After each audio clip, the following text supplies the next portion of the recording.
and welcome to the final day of the writing workshop conducted by Journal of Transformative Praxis, Kathmandu University School of Education.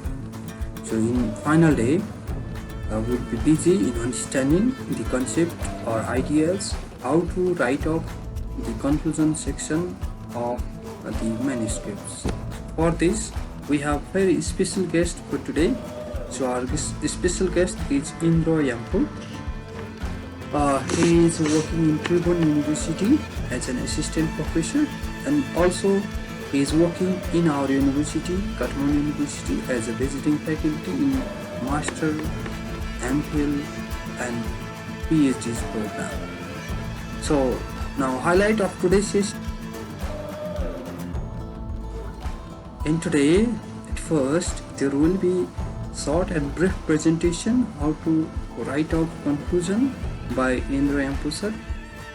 Thereafter, we have some activities and discussion on how to write the conclusion section of any manuscripts.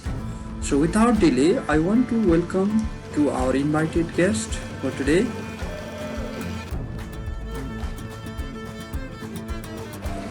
Indra sir, now I want to provide you this platform. So Indra sir, you may start. Namaskar, sir. This writing conclusion अलिकति म आज कुरा गर्छु यो आफ्नो एक्सपिरियन्सेसहरु सँगै केही डकुमेन्ट्सको आधारमा यो कन्क्लुजन चाहिँ जेनरली अलिक नेग्लेक्टेड पार्ट नै रहन्छ के यो पेपर राइटरहरुको अलि यदि लेखौँला अब यत्रो त लेखिसक्यो के छ र भन्नेमा अलिकति त्यो रहन्छ तर यो चाहिँ एकदम फ्रस्ट्रेटिङ टास्क छ वास्तवमा यो त्यसो भएको हुनाले अलिकति यसलाई हामीले हेर्नुपर्छ होला भन्ने हिसाबले अलिकति त्यसमा यहाँ के छ भन्दाखेरि अलिकति कन्भेन्सनल पेपरहरुमा हामीले हेर्यो भने introduction, statement of problem, purpose, method, अझ त्यहाँ चाहिँ बिचमा लिटरेचर रिभ्यू अनि रिजल्ट, डिस्कसन भनेर कन्क्लुजन यसरी चाहिँ एउटा पेपरको स्ट्रक्चरमा जेनरली पुग्ने चलन पनि छ। इन्ट्रोडक्सन अलिकति नोन कुराहरुको अलि ब्रोडर नोन कुराहरुको डिस्कसन हुँदै हुँदै प्रब्लम चाहिँ अलिकति ग्याप आइडेन्टिफाई गरेर व्हाट इज अननोन भन्ने कुरा त्यहाँ गरेर अनि त्यसैबाट ठ्याक्क पर्पस फर्मुलेट गरिन्छ अथवा कहिले कहिले रिसर्च क्वेशन पनि राखेको हुन्छ त्यसपछि मेथड अनि डेटाको आधारमा रिजल्ट जेनेरेट गरेर डिस्कसन गर्ने डिस्कसनमा चाहिँ जेनरली त्यो रिजल्ट्सलाई चाहिँ त्यो ग्याप चाहिँ कसरी फुलफिल हुन्छ तपाईको रिजल्टले भन्ने बारेमा त्यहाँ छलफल हुन्छ त्यसपछि हामी कन्क्लुजन ड्रा गर्छौं the conclusion is more it's not just it's concerns on what it mean in broader sense in very generalized sense यो कुराहरुमा अलिक हामी भएर अलिक ब्रोडर आइडियासँग हामी कनेक्ट गर्छौं कन्क्लुजनमा त्यसो भएको हुनाले यस्तो स्ट्रक्चर जनरल स्ट्रक्चरमा पनि हामी पेपरलाई सेभ गर्न सक्छौं चाहिँ हाम्रो अब फाइनल स्टेटमेन्ट्सको रूपमा फाइनल इन्साइट्सको रूपमा चाहिँ थाहै नै राख्ने चाहिँ एउटा चाहिँ महत्त्वपूर्ण पार्ट हो अब यो कन्क्लुजन के होइन के यो नट अ समरी है समरी भनेर धेरै मान्छेले बुझ्ने गरेको तर यो समरी हो समरी पनि त्यही त तर नट जस्ट समरी अनि यो चाहिँ आफूले पेपरमा एनालिसिस गरेको डिस्कसन गरेको आइडिया भन्दा बाहिरको कुनै नयाँ आइडिया पनि त्यहाँ आउँदैन त्यही आफूले डिस्कसन गरेको एनालिसिस गरेको कुरोबाट चाहिँ कन्क्लुजन ड्र भएर आउँछ र यो चाहिँ कुनै लिटरेचरबाट आउने नयाँ आइडिया पनि होइन त्यसैले यो रिपिटेसन अफ समथिङ माथि नै डिस्कस गरेको कुनै रिपिटेसन भएर पनि त्यहाँ आउनु हुँदैन. So not just the statement that weaken your argument, त्यस्तो खालको पनि हुँदैन. कपी पेस्ट गरेर इन्ट्रोडक्सनको केही पार्ट कपी पेस्ट गरेर ट्याक्क राख्ने जस्तो पनि देखिन्छ पेपरमा, तर त्यो पनि होइन. त्यसो के चाहिँ हुन्छ त्यो भन्दाखेरि कन्क्लुजन भनेको this is most scan part हो. सबै तपाईँको स्कलरहरूले पेपर राइटरहरूले हेर्दाखेरि, तपाईँको रिभ्युअरहरूले हेर्दाखेरि चाहिँ इन्ट्रोडक्टरी पार्ट, मेथोडोलोजिकल थ्योरिटिकल युज, अनि त्यसको फाइनल्ली कन्क्लुजन पार्ट चाहिँ बढी हेर्ने गरिन्छ. इन्ट्रोडक्सनमा के आर्गुमेन्ट सेट गरेको छ, के थेसिस स्टेटमेन्ट छ उसको, त्यो अनुसार कन्क्लुजनमा इस्टाब्लिस गरेको छ कि छैन. त्यसरी चाहिँ तपाईँको स्क्यानिङ गर्दैखेरि पनि मोस्टली यो पार्टलाई चाहिँ हेरिन्छ. त्यस कारण यो पार्ट भनेको एकदमै इम्पोर्टेन्ट पार्ट हो क्या यो पेपरमा चाहिँ. त्यस कारण यो राइटिङमा चाहिँ फ्रस्ट्रेटिङ टास्क पनि हुन्छ. Many times you need to write and throw त्यो भइरहेको छ. त्यस कारण एकदम थटफुल राइटिङ आउनुपर्छ. यहाँ थियोराइज्ड आइडियाहरू आउँछ. यहाँ तपाईँले रिडरलाई चाहिँ लास्ट इम्प्रेसन चाहिँ छोड्ने हो क्या त्यो भनेको. त्यस कारण क्लोजिङ स्टेटमेन्ट हो यो भनेको इस्टाब्लिस्ड आर्गुमेन्ट. तपाईँले इस्टाब्लिस गर्न खोजेको आर्गुमेन्टलाई कन्क्लुजनको पार्टमा गएर त्यो चाहिँ तपाईँले इस्टाब्लिस्ड फर्ममा चाहिँ त्यहाँ दिनुहुन्छ. त्यस कारण new insight link to broader concept अथवा ब्रोडर आइडियासँग तपाईँले जेनेरेट गरेको इन्साइटलाई अलिकति ब्रोडर आइडियासँग लिङ्क गरेर क्लोजिङ स्टेटमेन्ट राखेर छोड्नुहुन्छ अरे. जस्तै अब चाहिँ मलाई चाहिँ अब मेरो एक्सपिरियन्स अनुसार चाहिँ मलाई चाहिँ के लाग्छ भने this is final insight, your thought. त्यत्रो रिसर्चको प्रोसेसमा इन्गेज भइसकेपछि डेटासँग प्ले गर्नुभयो, एनालिसिस गर्नुभयो, डिस्कसन गर्नुभयो, त्यो सबै गरिसकेपछिको तपाईँमा के थट बिल्डर हुन्छ, के तपाईँमा ट्रान्सफर्मेसन आउँछ, तपाईँको माइन्डमा के ट्रान्सफर्म हुन्छ, त्यो कुरोको आर्टिकुलेसन, त्यसको चाहिँ प्रेजेन्टेसन, त्यसलाई अनप्याक गर्न थाल्नु भने त्यो कन्क्लुडिङ रिमार्क्स भएर आउँछ त्यो. So that's your final meaning construction after working with the data. त्यो पनि हो. त्यसकारण अब यसलाई कसरी लेख्ने त भन्ने कुरा आयो. अब यो कन्क्लुजन लेख्नको लागि चाहिँ मैले थुप्रैवटा पेपरहरू हेर्दाखेरि चाहिँ र मेरो आफ्नो एक्सपिरियन्सको आधारमा पनि यहाँ 4-5-6वटा आइडियाहरू चाहिँ इम्बेड भएर आउँदो रहेछ क्या. एउटा चाहिँ तपाईँको यो आफ्नो थेसिस स्टेटमेन्टलाई सुरुमै, कन्क्लुजनको सुरुमै थेसिस स्टेटमेन्टलाई चाहिँ रिस्टेट गर्ने, त्यसलाई रिफ्रेस गरेर फेरि भन्ने. इन्ट्रोडक्टरी पार्टमा त्यो काहीँ हुन्छ तपाईँको त्यो argument, major claim of your paper, central argument भनौँ. सेन्ट्रल आर्गुमेन्टलाई अलिकति 1 लाइन रिस्टेट गर्नु पर्दो रहेछ. त्यस पछाडि के डिस्कसन गरियो त पेपरमा, त्यसको अलिकति सिन्थेसिस गर्ने.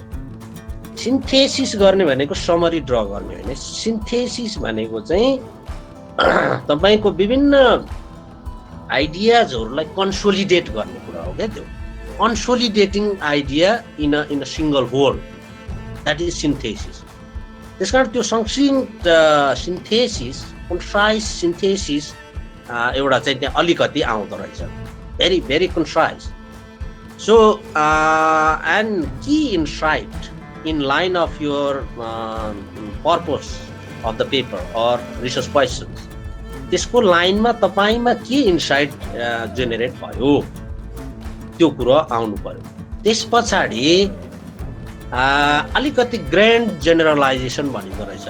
अलिक then we need to move towards general or broader ideas in large context. To what भन्ने कुरो चाहिँ त्यहाँ आउँछ क्या. अलिकति आफू चाहिँ अलिकति माथिल्लो लेयरमा बिस्तारै चाहिँ मुभ गर्नु पर्यो. यो पार्ट चाहिँ एकदमै महत्त्वपूर्ण पार्ट हो. यो क्वालिटेटिभ रिसर्चमा त झन् यो एकदमै आवश्यक हुन्छ this grand generalise or moving to general or broader आइडियातिर मुभ गर्नुपर्छ त्यस पछाडि एउटा क्लोजर स्टेटमेन्ट पनि दिने चलन हुन्छ त्यो चाहिँ ठ्याक्क तपाईँको फाइनल इम्प्रेसन छोड्ने क्या रिडरमा ठ्याक्कसँगले एउटा स्टेटमेन्ट त्यस्तो होस् जुन चाहिँ नयाँ मेसेज त्यसले चाहिँ छोडोस् है त्यो पनि हुन्छ कहिले कहिले त्यो पनि गर्न सकिन्छ अथवा कुनै ठाउँ नहुन पनि सक्छ त्यस्तो अलिक जेनरलाइज अलिक ग्रान्ड जेनरलाइजेसनमा पुगेर छोड्ने पनि हुनसक्छ सो समटाइम्स कहिले कहिले चाहिँ कस्तो पनि हुन्छ भने तपाईँको पेपरले केही क्वेसनहरूलाई एड्रेस त गर्यो तर still there are questions which are चाहिँ स्टिल टु बी एड्रेस त्यस्तो क्वेसनहरू पनि रेज हुन सक्छ क्या त्यहाँनिर त्यो क्वेसन रेज गरेर छोडिदिनु पनि सकिन्छ कहिले कहिले चाहिँ सिम्पली एउटा एनेक्डोट इलस्ट्रेसनहरू जस्तो केही कुराहरू त्यहाँ एनेक्डोट्सहरू राखेर पनि छोड्ने चलन पनि हुन्छ त्यो चाहिँ रिडरले पढिसकेपछि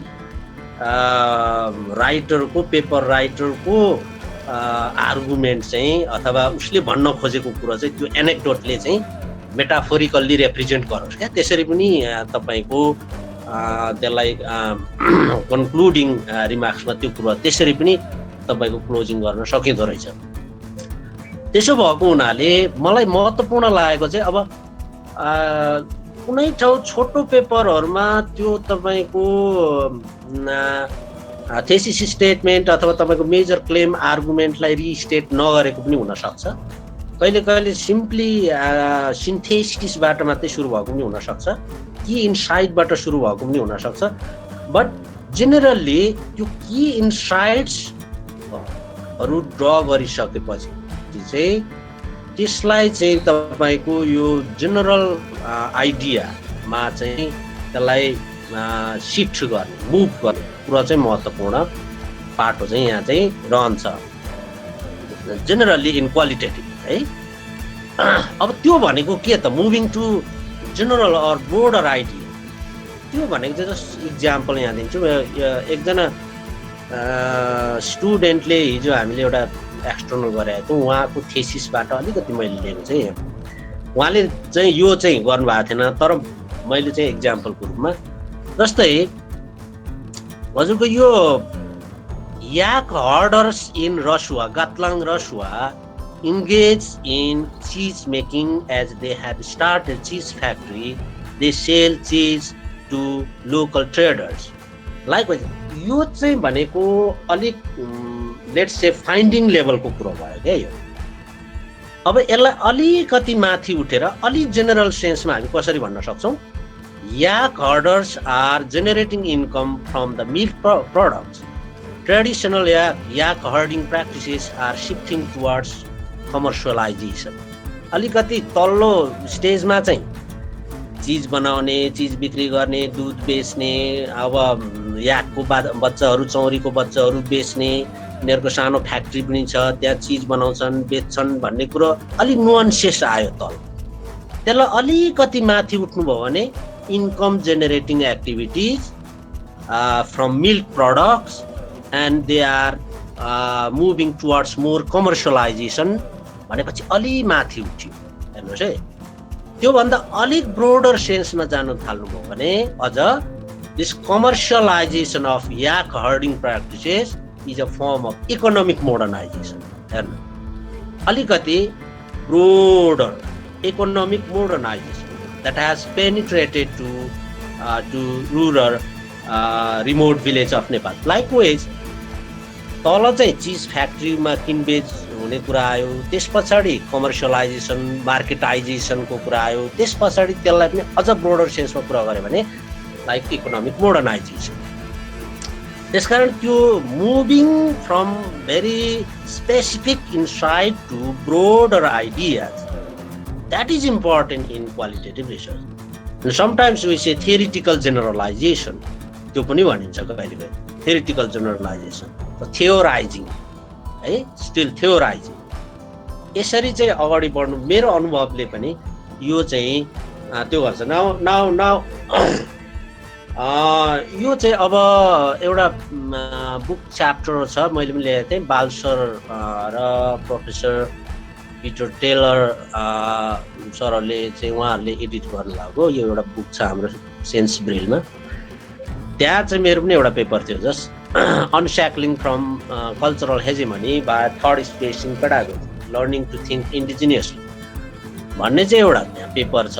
त्यसको म एउटा इक्जाम्पल पनि यहाँ दिन चाहन्छु। अब यो पेपरको अलिक माथि इनिसियल पार्टमा चाहिँ यस्तो अलिकति कोट गरेर राख्न पनि सकिन्छ, हुक भनिन्छ त्यसलाई। त्यो चाहिँ रिडरको एटेन्सन ड्र गर्नको लागि ठ्याक्कै के हो त भनेर उसलाई चाहिँ एटेन्सन ड्र गर्नको लागि यस्तो चाहिँ कुनै स्टेटमेन्टहरू दिन पनि सकिन्छ। जस्तै अब त्यो पार्टमा इनिसियल पार्टमा चाहिँ यस्तो थेसिसहरू, एउटा मात्रै थेसिस नहुन सक्छ एउटा पेपरमा, एकभन्दा बढी आर्गुमेन्ट्सहरू थेसिसहरू पनि हुन सक्छन्, क्लेम्सहरू हुन सक्छन्। For example, this transmissionist pedagogical approaches made the teaching learning activities decontextualized, ignoring indigenous knowledge and detached from the everyday context of learners.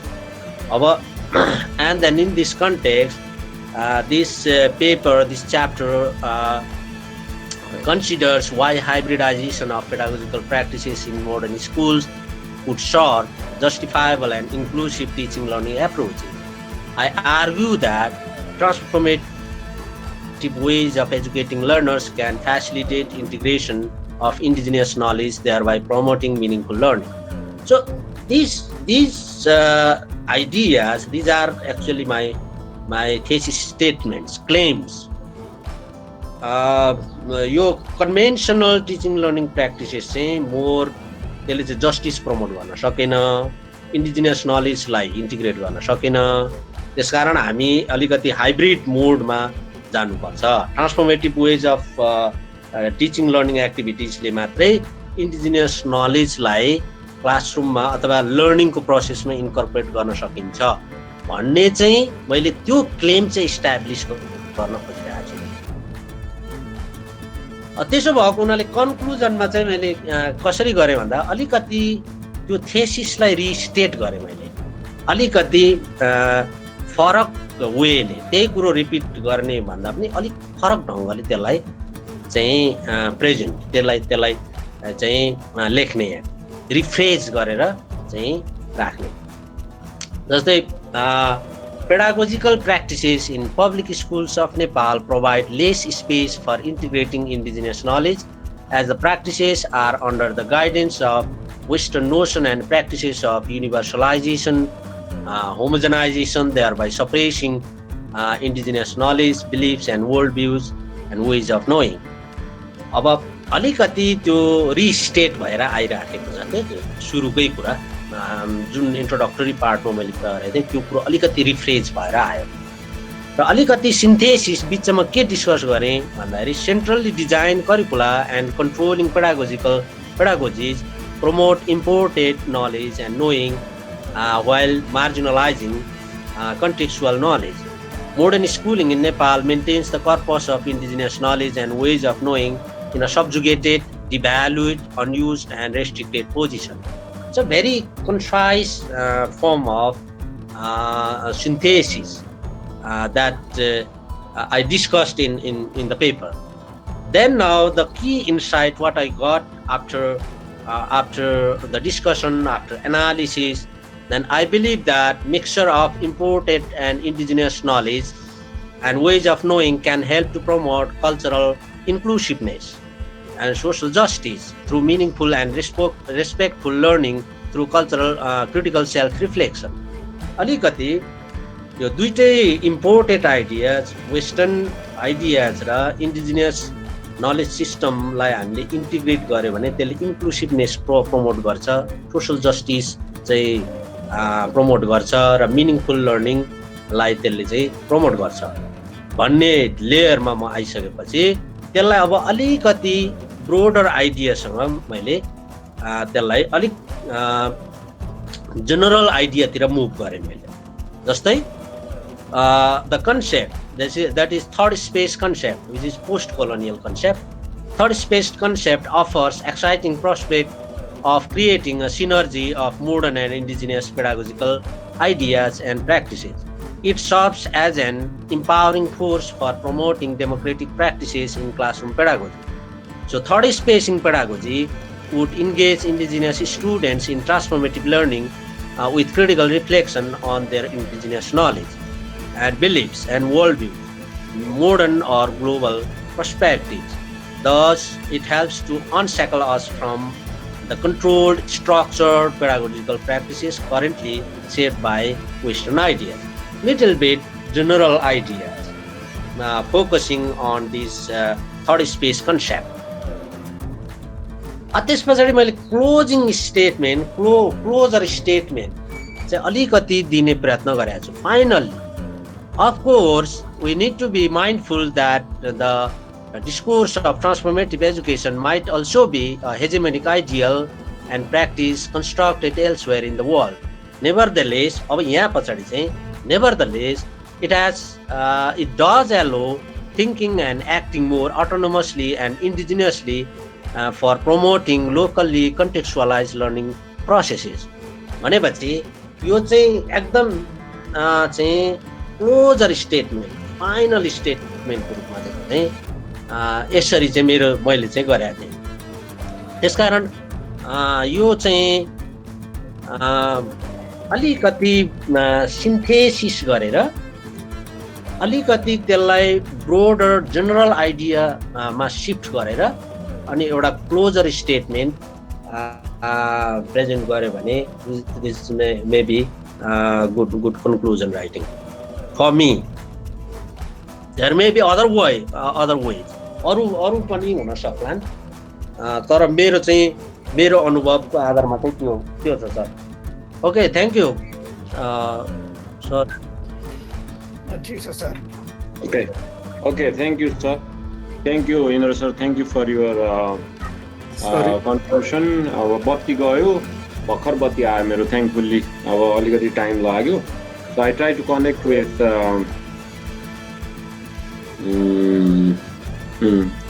कहाँ हो विवेकजीले क्वेसन उठाइरहनु भएको छ, वेयर इज साइटेसन भन्दा पनि वाइ साइटेसन भन्ने कुरा इम्पोर्टेन्ट हो. एकदम डेफिनेटली तपाईँले कुरा भन्नु. हामीले चाहिँ किनभने जे जति गर्छौँ रिसर्च भनेको चाहिँ अलिकति जस्टिफाई पनि हामीले गर्नुपर्छ भन्ने कन्सेप्ट कुराकानीको सन्दर्भमा यसलाई उठाउन सकिन्छ. अब मैले यसमा चाहिँ कन्क्लुजनमा इन्द्र सरको कुरा नै हो, मेरो यसमा केही थप्नुपर्ने कुरा छैन. मेरो चाहिँ अलिकति राइटिङ कसरी गर्ने भन्ने, किन म तपाईँहरूको काम पनि पढिराखेको छु. आइ एम रिडिङ वर्क, मैले रिडिङ युर वर्क. तपाईँले यो चाहिँ नि लिटरेचर रिभ्यू सबमिट गरेका छ मैले पढेको छैन. अरू चाहिँ सबमिट गरे जति पढेर कमेन्ट लेख्ने ओर्ने काम मैले गरेको छु. And you have several interesting papers, interesting ideas. पहिले म अलिकति यो पठाएको मेटेरियलबाटै कन्क्लुजन कसरी लेखा रहेछ नि त पेपरहरूले भनेर अलिकति म तपाईँहरूलाई सेयर गर्छु होइन. जस्तो for example let me begin with म सुरु गर्छु अनि त्यसपछि म राइटिङमा पनि आउँछु. अलिक छिटो पनि गर्छु आज, किनभने आज अलिक ढिलो पनि भइसकेको छ. जस्तो भनौँ न, हिजो मैले तपाईँहरूलाई सेयर गरेको एउटा पेपरले कन्क्लुड कसरी गर्यो त आफ्नो भनौँ आफ्नो भन्दा फेरि के भने यसले जसरी गरेको छ त्यसरी नै गर्नुपर्छ भन्ने पनि होइन. This is just an idea, एउटा आइडिया मात्रै हो यो चाहिँ होइन. यसमा चाहिँ म जस्तो भनौँ तपाईँहरूलाई यो action research and transformative learning in teacher development भन्ने हिजो जुन पेपर हामीले डिस्कस गरेका थियौँ त्यो पेपरको अन्तिममा कसरी गरेका रहेछ त हिजो हामीले हेऱ्यौँ. त्यसको कन्क्लुजन सेक्सन चाहिँ हामीले लेसन्स लर्न भन्यो उसले, अनि त्यसपछि गएर चाहिँ कन्क्लुजन सेक्सन यदि तपाईँले हेर्नुभयो भने यहाँ चाहिँ यसरी गरेको छ होइन. अब यहाँ साइटेसनको कुरो गर्नुपर्छ पर्दैन भन्ने अघि हाम्रो इन्द्र सरले नि भन्नुभयो. अब होइन मेरो पनि कुराकानी लगभग त्यही नै हो, तर कहिलेकाहीँ कुनै पेपरहरू यो कुन कन्टेक्स्टमा गरे किन गरे एउटै फ्ल्याट रुल चाहिँ लागु हुँदैन क्या. कन्क्लुजन गर्नुमा साइटेसन गर्नुहुन्छ कि हुँदैन, अब त्यो चाहिँ डिपेन्डिङ अपन द सिचुएसन भन्ने कुरा पनि हुँदो रहेछ. जस्तो यसले चाहिँ यो पेपर हिजो हामीले पनि हेरेका थियौँ. जस्तो यसले के भन्यो भने the research demonstrated that transformation in teaching perspective could be induce through एउटा चाहिँ रिसर्चको कन्क्लुजन भयो। अनि अर्को चाहिँ दोस्रो प्याराग्राफमा के भन्यो भन्दाखेरि the research also revealed that actional research has the potential to explore transmitting learning. अब यो चाहिँ अलिकति मेथोडोलोजिकल कन्क्लुजन भयो। एउटा चाहिँ उसको थिमको कन्क्लुजन भयो, अर्को चाहिँ मेथोलोजी। अनि त्यो मेथोलोजीको कन्क्लुजनमा चाहिँ यिनीहरूले चाहिँ जुन टेलर यो ट्रान्समिटिभ लर्निङको लेख्ने होइन उसको साइटेसन के गर्यो त भन्दाखेरि Taylor's assumption that this form of research deserves more attention. अब टेलरको कुरो ल्याएर त्यहाँ उसले जे कन्क्लुड गर्न खोज्यो त्यसलाई अलिकति कन्फर्म अघि इन्द्र सरले भने जस्तै कन्फर्म गर्न खोज्यो। त्यस्तै गरेर रिफ्लेक्सन अन इन एक्सनसँग जोड्यो, यसरी चाहिँ कन्क्लुड गर्यो। त्यसले कहिलेकाहीँ अब depending upon the nature of the paper होइन तपाईँको कुनै कन्क्लुजन चाहिँ एकदमै तपाईँको उसमा बेस्ड हुन्छ होइन के भन्छ अब रिसर्चको एकदम इम्पेरिकल उसमा मात्रै बेस्ड हुन्छ। तर पेपर भएकोले कहिलेकाहीँ चाहिँ त्यो चाहिँ थियोरिटिकल कन्क्लुजन पनि हुनसक्छ अथवा मेथोलोजिकल कन्क्लुजन पनि हुनसक्छ। त्यसले चाहिँ कुनै कुरालाई हिन्ट पनि गरिरहेको हुन्छ अथवा त्यो रिसर्चको डाइरेक्ट त्यो अब्जेक्टिभ नहुँदा पनि इम्प्लाइड हिसाबले पनि कन्क्लुजन गरिराखेको हुन्छ। यो हिसाबले चाहिँ हिजो हामीले कुराकानी गरेकोमा यो मैले एउटा कन्क्लुजन कसरी गर्न सकिँदो रहेछ भने त्यस्तै दोस्रो पेपर जुन मैले मेरै पेपर सेयर गरेको थिएँ यो पेपरले चाहिँ के मैले चाहिँ कसरी कन्क्लुजन गरेको रहेछु भने मैले कन्क्लुजन केही पनि लेखेर रहन्छ फाइनल रिमार्क्स भनेर लेखेर सबै सकिसकेपछि लास्टमा 2 प्याराग्राफ यस्तो गरेर रहेछु होइन। त्यसरी चाहिँ यस्तो खालको अब नेपालको यो चाहिँ अलिकति तपाईँहरूले मलाई यो कन्क्लुजन भएन पनि भन्न सक्नुहुन्छ। यो चाहिँ डिपेन्डिङ यो चाहिँ अलिकति फिलोसफिकल इन्क्वायरी खालको भएकोले अब यसको चाहिँ के हो त टेक होम मेसेज भन्ने हिसाबले मैले लास्टमा चाहिँ अब नेपालको म्याथ एजुकेसनमा समस्या यो छन् र यो कारणले चाहिँ यसलाई ट्रान्सफर्मेसन गर्न सकिन्छ भन्ने यो लाइनबाट हामीले ट्रान्सफर्मेसन गर्न सक्छौँ भन्ने हिसाबले मैले कन्क्लुजन गरेको छु। So conclusions are written share गर्नु नभएको हो कि त्यो स्क्रिन चाहिँ ए सरी हो र मैले सेयर गरेँ ए आई सी सरी है त हो म फेरि एकपल्ट सेयर गरेँ है त ए कहिलेकाहीँ यस्तो हुन्छ यो अनलाइन पेडागोजी पनि बडो इन्ट्रेस्टिङ हुँदो रहेछ कहिलेकाहीँ त बिर्सिँदो रहेछ सरी है। यसमा चाहिँ मैले अहिले भयो होला सरी अहिलेको यो बत्ती गएर गडबड भएछ।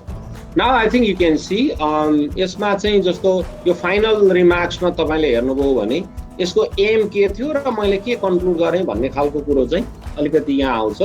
यसले चाहिँ होइन अब एक हिसाबले हुन्छ अब यो रिभ्यू भएर आएको कुरो अब यो मेरो कन्क्लुजनमा कसैले पनि कमेन्ट गरेन भनेर भित्रको टेक्स्टहरूमा कन्क्लुड गर्यो कन्क्लुजनतिर खासै कसैले कमेन्ट पनि गरेन त्यतिखेर गर्नलाई। तर मैले अहिले यसो हेर्दाखेरि यो 2 वर्ष अगाडिको कुरो हो अहिले भए भए म कन्क्लुजन अलिक फरक ढङ्गले पनि लेख्न सक्दिनँ। So I don't know I mean त्यसैले अब यो लेख्ने तरिकाको कुरा पनि हो अब तपाईँको चाहिँ क्राफ्टम्यानसिपको कुरा पनि हो यसरी पनि लेख्न सकिँदो रहेछ भन्ने कुरा। मैले अर्को जुन अघि एक्सनल रिसर्चवालाको चाहिँ नि मैले कसरी गरेका थिएँ जुन हामीले सेयर सरी मैले भन्न आयो यसलाई चाहिँ कसरी गरिएको पाइन्छ भन्दाखेरि यसमा चाहिँ अघि छलफल भइराखेको साइटेसन गर्नुहुन्छ कि हुँदैन भन्दाखेरि हुन्छ हुँदैन भन्ने केही होइन। अफकोर्स तपाईँको रिसर्च हो भने भरसक तपाईँको आफ्नो कन्क्लुजन हो। तर यहाँ चाहिँ के गरेर रहेछ भन्दाखेरि एउटा सानो प्याराग्राफमा उसको रिसर्चलाई कन्क्लुड गर्यो। दोस्रोमा चाहिँ उसको रिसर्च मेथड जुन एक्सनल रिसर्चलाई चाहिँ ट्रान्सफर्मेटिभ लर्निङको एउटा कम्पोनेन्ट हो भन्ने हिसाबले उसले आर्ग्यु गरिराखेको थियो त्यसैलाई तल चाहिँ उसले डिस्कसन गरेर कन्क्लुड गर्यो किन टाइटलै यही छ उसको। त्यसैले चाहिँ आएको छैन अहिले आएको छैन है आइरहेछ सर आएको छ आइरहेछ सर। यो दोस्रो पेपर आएछ नि यो साइटेसन भएको देखिया छ छ सर हो। यो चाहिँ यस्तो पाइयो यो चाहिँ तपाईँको external research and transformative teaching development भन्ने चाहिँ यो दुईटालाई मिलाएर कसरी गर्न सकिन्छ भन्ने पेपरको हिजो मैले यहाँहरूसँग सेयर गरेको थिएँ। त्यसैले यो कन्क्लुजन लेख्ने कुरामा चाहिँ अघि इन्द्र सरले भनेकै एउटा महत्त्वपूर्ण कुरा चाहिँ के हामीले बुझ्नु पर्यो भन्दाखेरि कसरी त्यो पेपरको कन्क्लुजन गर्ने हो, तपाईँको त्यो रिसर्चको कन्क्लुजन गर्ने हो, त्यसले तपाईँलाई के मेसेज दिइराखेको छ भन्ने कुराको कन्क्लुजन गर्ने हो, एक हिसाबले भन्ने हो, बिसाउने हो क्या त्यसलाई, त्यो बिसाउने ठाउँमा पुग्ने हो। अनि बिसाउँदाखेरि when you stop there then what would you like to say भन्ने कुरा चाहिँ, जस्तो कसैले चाहिँ के गरेको छ भन्दाखेरि, जस्तो एउटा अर्को पेपर यहाँ चाहिँ अलिकति भेराइटी अफ स्टाइल्स रहेछन् यो लेख्नेमा पनि, एउटै तरिकाले पनि हुँदो रहेछ। कसैले चाहिँ फाइनल वर्ड्स भन्छन्, यहाँहरूले यो देख्नु भएको छ, improving qualitative research findings presentations insights from genre theory भन्ने, यो देख्नु भएको छ, यो पेपर, यो टाइटल देख्नु भएको छ। ओके, यो पेपरले मैले यो पनि तपाईँहरूलाई सेयर गरिसकेको छु, हिजोकै पेपर हो। यसमा चाहिँ के गरेको छ भन्दाखेरि, जस्तो भनौँ न, यसमा चाहिँ छलफल गरिएको छ कसरी लेख्न सकिन्छ भनेको छ। मैले यो पेपरै चाहिँ हिजो सेयर गरिनँ, तर इमेलमा पठाएको छु, यु क्यान रिड। अनि क्वालिटेटिभ रिसर्चमा चाहिँ कसरी फाइन्डिङ्सहरूलाई प्रेजेन्टेसन गर्न सकिन्छ भनेर दिएको छ होइन। तपाईँको चाहिँ कमन प्रब्लम के हुन्, कसरी लेख्न सक्छन् भनेको छ। लास्टमा जुन कन्क्लुजन चाहिँ यसले के भनेको छ भन्दाखेरि, एकदम अन्तिम भनौँ न, जसलाई हामी कन्क्लुजन भन्छौँ, पेपर कसरी टुङ्गिआएको छ त भन्दाखेरि, लास्टमा गएर चाहिँ यसरी कन्क्लुजनै छ, तर तपाईँको अति छोटो छ। यसले चाहिँ के भनेको छ भन्दाखेरि, in summary the genre of qualitative research findings presentation is important in terms of personal reputation, यसरी गरेको छ भनेपछि यहाँ चाहिँ के भनेको छ, career progression methodologically and for the growth in the reputation of qualitative methods. Yet there has been a synthesis खालको क्या, towards the end it's a synthesis of different viewpoints, different perspectives. यो पेपरमा जे कुरा छलफल गर्यो, अब यो चाहिँ मेथोलोजिकल पेपर त होइन, यो चाहिँ मोर ओरिजिनल आर्टिकल चाहिँ हो, तर उसले चाहिँ के गरेछ, लिटरेचर रिभ्यूको आधारमा लेखेको छ। त्यसैले तपाईँको पेपरको नेचर अनुसार हुन्छ। यदि तपाईँको चाहिँ रिसर्च डेटा ड्रिभन रिसर्च तपाईँले पेपर लेख्दै हुनुहुन्छ भने तपाईँको एउटा चाहिँ डेटाकै कन्क्लुजन गर्नुहुन्छ तपाईँको रिसर्च क्वेसनको, अर्को चाहिँ कुनै इम्प्लाइड कुरा त्यहाँबाट आउन सक्छ। हुनसक्छ तपाईँको मेथडले चाहिँ मेथडको लिमिटेसन पनि हुनसक्छ। त्यतिखेर लास्टमा कन्क्लुड गर्दाखेरि यो मेथडले चाहिँ यति मात्रै काम गर्यो भनेर फर्दर रिसर्चको लागि पनि गर्न सकिन्छ। त्यस्तो पनि पेपरहरू मैले चाहिँ यसो भेटेको थिएँ। त्यसैले गर्दाखेरि variety of ways is to how you can conclude. तर कन्क्लुड गर्नु भने के हो भने तपाईँको जे पर्पस छ त्यो पर्पसलाई कन्क्लुड गर्नु, तपाईँको पर्पस जे छ त्यसलाई कन्क्लुड गर्नु, तपाईँको टाइटल जे छ पेपरको त्यसलाई कन्क्लुड गर्नु। त्यसैले त्यो हिसाबले चाहिँ हामीले यसमा लेख्ने काम गर्छौँ। मैले भनेको कुरो र इन्द्र सरले भनेको कुरो त मिल्यो नि?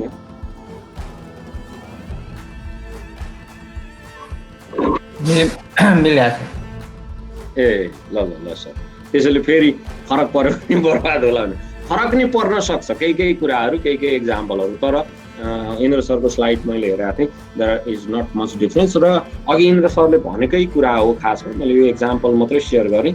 अरू तपाईँहरूसँग पनि केही कुराहरू अलरेडी हामीले सेयर गरिसकेका छौँ, पेपर हेर्न सक्नुहुन्छ, त्यसमा धेरै छ। म अलिकति मेरो एउटा स्लाइड छ र आज चाहिँ एउटा किताब पनि हामीले सेयर गरेका छौँ। त्यो किताब तपाईँहरूले ऊ नगरिदिनु होला, फोटोकपी गरेर धेरै पाड्ने काम नगरिदिनु होला, किनभने फेरि फोटोकपी चाहिँ उसले पाए, फोटोकपी सेन्टरहरूले पायो भने त्यो बेच्छन्। हर्षक बेच्न दिने किताब होइन यो, त्यो चाहिँ अलिकति कपिराइटको पनि इस्यु हुन्छ। जोन भान मानेनको टेल्स अफ द फिल्ड भन्ने एउटा किताब हामीले सेयर गरेका छौँ तपाईँहरूलाई। त्यस्तै गरेर अस्ति एउटा चाहिँ ओपन एकाडेमिक राइटिङको एउटा किताब सेयर गरेका थियौँ। यी किताबहरू चाहिँ तपाईँहरूको युजको लागि हो, अरू उसको लागि होइन। अब म यसपछि चाहिँ तपाईँहरूलाई यो राइटिङ सम्बन्धी अलिकति थोरै फेरि यो स्लाइडमा म जान्छु। वाइ राइटिङ हो, अनि त्यसो गर्दाखेरि नट वाइ राइटिङ, आज चाहिँ राइटिङ नै के हो भन्ने कुरामा अलिकति यो खास गरी हामीले रिसर्च राइटिङमा अब हामीले गरिराखेको प्र्याक्टिसलाई अलिकति रिफ्लेक्ट गर्ने हिसाबले के हो त रिसर्च राइटिङ, हामी के गर्छौँ, कुन ढङ्गले लेख्न सक्छौँ। तपाईँहरूले चाहिँ त्यो स्ट्यान्डर्ड एकाडेमिक राइटिङ देखिहाल्नु भएको छ, सुनिहाल्नु भएको छ, तर त्यतापट्टिबाट भन्दा पनि अलिकति म यो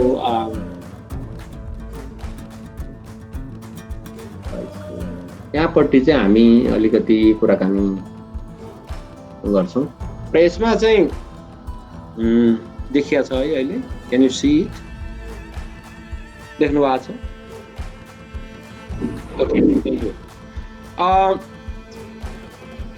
यो गर्नु अगाडि यहाँहरू सबैलाई मेरो रिक्वेस्ट तपाईँहरूले म्यानुस्क्रिप्ट लेखेर सबमिट गर्नुहोस् अर्को स्टेजमा गर्नलाई म सिन्सियरली रिक्वेस्ट गर्छु 3000 देखि 4000 वर्डसम्मको त्योभन्दा लामो भए पनि हुन्छ र म्यानुस्क्रिप्ट कस्तो म्यानुस्क्रिप्ट लेख्नु पर्ने रहेछ भन्ने कुरा पनि हेर्नु होला हाम्रो जर्नलको वेबसाइटमा गएर पनि यहाँहरूले हेर्न सक्नुहुन्छ त्यतातिर रिक्वेस्ट गरौँ फेरि एकपटक र केही कुरामा कन्फ्युजन भयो भने यहाँहरूले you can contact me or निरजजी अब यसमा चाहिँ अलिकति सुरु गर्दाखेरि यो रिसर्च राइटिङ के हो भन्ने कुरा सबभन्दा चाहिँ नि यसलाई हामी यो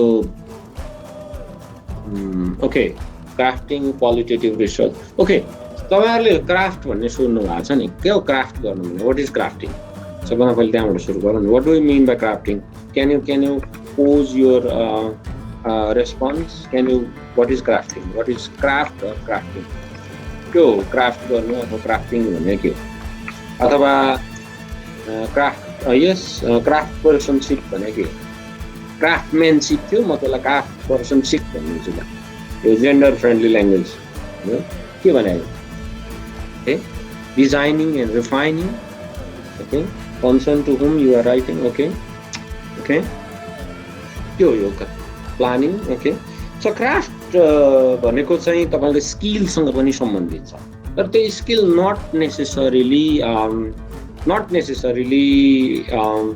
ऊ होइन के भन्छ एकदम मेकानिस्टिक स्किल मात्र पनि it requires lots of imagination and creativity त्यसैले सबभन्दा पहिले वेन यु राइट हामी जर्नलको कुरा गर्दैछौँ हामी कुनै डिसर्टेसनको कुरा गऱ्यौँ भनेदेखि हामी के को कुरा गर्छौँ भन्दाखेरि त्यहाँ चाहिँ अडियन्स सम्झिन्छौँ क्या we don't just write for myself or I don't just write for myself or a group of people हामी अलिकति लार्जर अडियन्सको लागि लेख्छौँ होइन जस्तो हाम्रो चाहिँ कम्युनिटी अफ प्र्याक्टिसनरहरू छन् त्यसैले त्यसको लागि हामीले चाहिँ लेख्छौँ त्यसैले thinking about audience so for the first task for us is to think about अडियन्सको बारेमा हामीले सोच्ने पहिलो कुरा जस्तो भनौँ अब नानी बाबु सरको रिसर्चको इक्जाम्पल तपाईँको रिसर्च चाहिँ नि आर यु स्टिल अराउन्ड नानी बाबु घिम्रेजी हुनुहुन्छ नि तपाईँ रिसर्च कसका लागि हो who are your audience research कमिटीको मेम्बर नभन्नु होला त्यो बाहेक मान्छेहरू तपाईँको कसले युज इएमआई हो सञ्चालन गरिरहेका stakeholder okay English as medium of instruction हो उहाँले इएमआई भनेको त्यो विधासँग सम्बन्धित काम गर्ने रिसर्चरहरू त्योसँग सम्बन्धित काम गर्ने शिक्षकहरू त्यो चाहिँ प्र्याक्टिसनर भयो ओके त्यस्तै हाम्रो दावाजीको रिसर्चको को हो त कम्युनिटी अफ प्र्याक्टिस भन्नु त तपाईँले इन्डिजिनियस लिडरसिप भन्नुभएको छ हु आर दे को कसका लागि लेख्दै हुनुहुन्छ त्यो त इन्डिजिनियस कम्युनिटीको लागि हुन्छ त्यो त एउटा इन्डिजिनियस कम्युनिटी अर्को इन्डिजिनियस नलेज सिस्टम अथवा इन्डिजिनियस लिडरसिपमा रिसर्च गर्ने मान्छेहरू होइन अथवा इन्डिजिनियस कन्टेक्स्टमा सङ्घ संस्था चलाएर बस्ने मान्छेहरू होइन हजुर इन्डिजिनियस कम्युनिटी त्यसमा धेरै कुरा हुन्छ त्यसैले सबभन्दा पहिले अडियन्सको ठेगान गर्नु एकदमै महत्त्वपूर्ण हुन्छ तपाईँको अडियन्स को हो त अनि त्यो अडियन्सले तपाईँको आइडियालाई एक्सेस गर्न सक्ने पनि बनाउनु पर्यो एउटा चाहिँ एकाडेमिक कम्युनिटीले अफकोर्स उनीहरूले एक्सेस गर्न सक्छ तर जो नन एकाडेमिक कम्युनिटी छ उसले कसरी एक्सेस गर्न सक्छ त त्यो पनि हामीले सोच्नुपर्ने हुन्छ अफकोर्स भाषाको समस्या छ तर पनि हामीले कसरी उनीहरूप्रति एक्सेसिबल हुने त्यो सोसल इम्प्याक्टको dimension is very very important है त्यसैले अब हामीले अर्को के हुनसक्छ त भन्दाखेरि तपाईँ जब पढ्नुहुन्छ कुनै टेक्स्ट अब एकछिनको लागि तपाईँलाई चाहिँ लिटरेचर रिभ्यू भन्ने वर्ड मैले यहाँ युज गरिनँ तपाईँ पढ्दाखेरि तपाईँले चाहिँ राइटरको हिसाबले पढ्नु पर्यो क्या नट एज अ स्टुडेन्ट हामी चाहिँ टेक्स्ट के गर्छौँ स्टुडेन्टको हिसाबले पढ्छौँ कि डेफिनेसन कण्ठ गर्ने अथवा बुँदा कण्ठ गर्ने त्यो हिसाबले but if you read it from the perspective of writer तपाईँले त्यहाँको स्ट्रक्चर देख्नुहुन्छ त्यहाँको लुप होल देख्नुहुन्छ मैले यसलाई यसरी फ्रेम गर्थेँ भनेर सोच्नुहुन्छ त्यसले रिड लाइक अ राइटर अनि त्यसपछि तपाईँको जुन राइटिङ छ त्यो राइटिङलाई चाहिँ अब लेख्नु पर्यो साथीलाई देखाउनु पर्यो सुनाउनु पर्यो होइन जो तपाईँले फिल्ड नोट लेख्नुहुन्छ फिल्ड नोट लेखेर कसैलाई सुनाउनु पर्यो तपाईँसँग सुनिदिने मान्छे हुनु पर्यो so you experiment with writing and use various firms of writing एउटा मात्रै फर्म होइन म अहिले एकछिनमा गर्छु अर्को कुरो चाहिँ अनि त्यसलाई प्र्याक्टिस गर्ने म on the very first day, from the very first day, म के भनिरहेको छु भने there is no method of writing. There are people and people are method, persons are method of writing. केही general rule बाहेक सामान्य agreed upon rule बाहेक there is no single method of writing अनि we cannot prescribe anything. मात्रै हामी के गरिरहेका छौँ भने यी सम्भावनाको कुरा मात्रै गरिरहेका छौँ. So you can be your own style, okay? In so far as you are able to write it, insofar you are able to write for communication. अरूको लागि write for the audience को लागि लेख्न सक्ने हुनुभयो भने then this is the method, okay? So Dawa Sherpa method हुन सक्छ, सिमराज सुवेदी मेथड हुन सक्छ, नानी बाबु मेथड हुन सक्छ, निरोज दाल मेथड हुन सक्छ. So you can create, okay? त्यसैले अर्को कुरा भनेको चाहिँ ब्यालेन्सिङ भोइस. अब कसको तपाईँले यदि लेख्दाखेरि कसको भोइसलाई रिप्रेजेन्ट गर्नुहुन्छ, को त्यहाँ धेरै बोलिराखेको छ, अथवा केलाई ठाउँ दिइरहनु भएको छ होइन. अनि अर्को इम्पोर्टेन्ट कुरा चाहिँ हाम्रो राइटिङले के काम गर्छ त अडियन्सको लागि भन्दाखेरि एउटा तपाईँहरूले सुन्नुभयो होला एउटा इन्डाइरेक्ट एक्सपिरियन्सको चाहिँ माध्यम हुनसक्छ तपाईँको राइटिङ, जसलाई हामी भिकारियस एक्सपिरियन्स भन्छौँ. त्यसो गर्दाखेरि तपाईँले के भने त्यो अडियन्सले पढ्दैछ है मेरो टेक्स्ट भन्ने हिसाबले बुझेर लेख्नुपर्ने हुन्छ. त्यस्तै गरेर जब के हो त अब एउटा तरिका, धेरै तरिका छन्. फेरि तपाईँहरूलाई चाहिँ नि म अलिकति समराइज जस्तो पनि डिस्कस लास्ट टाइम. एउटा चाहिँ स्टोरी हुनसक्छ, एउटा इभेन्टको अप्रोच हुनसक्छ, एउटा हिस्टोरीको हुनसक्छ, एउटा इभेन्टहरूको अप्रोच हुनसक्छ अथवा एक्सपिरियन्सहरू आउन सक्छन्. अर्को चाहिँ कन्सियस कन्भर्सेसन हुनसक्छ, अर्को चाहिँ थिम एउटा जुन रोशनी म्यामले भन्नुभयो थिमको अप्रोच हुनसक्छ, अर्को चाहिँ अब तपाईँको मिनिङ के हो भन्ने अप्रोच हुनसक्छ. त्यसैले त्यो चाहिँ मोर रिफ्लेक्टिभ हुनसक्छ. डिफ्रेन्ट अप्रोचेसहरू छन् क्राफ्ट गर्ने अप्रोच. त्यसैले एउटा मात्रै छैन. For example if you take story, event, experience यिनीहरूलाई लिनुभयो भने एउटा अक्रस द राइटिङ तपाईँको के हुनसक्छ, न्यारेटिभ हुनसक्छ. सो न्यारेटिभ इन्क्वायरी हुनसक्छ. त्यसको कन्भर्सेसन, कन्सियस कन्भर्सेसनको कुरा हो भने तपाईँको फेनोमेनोलोजीको कुरा हुनसक्छ. हुन त एक्सपिरियन्स पनि फेनोमेनोलोजी हो, अथवा तपाईँको एथनोग्राफी पनि हुनसक्छ.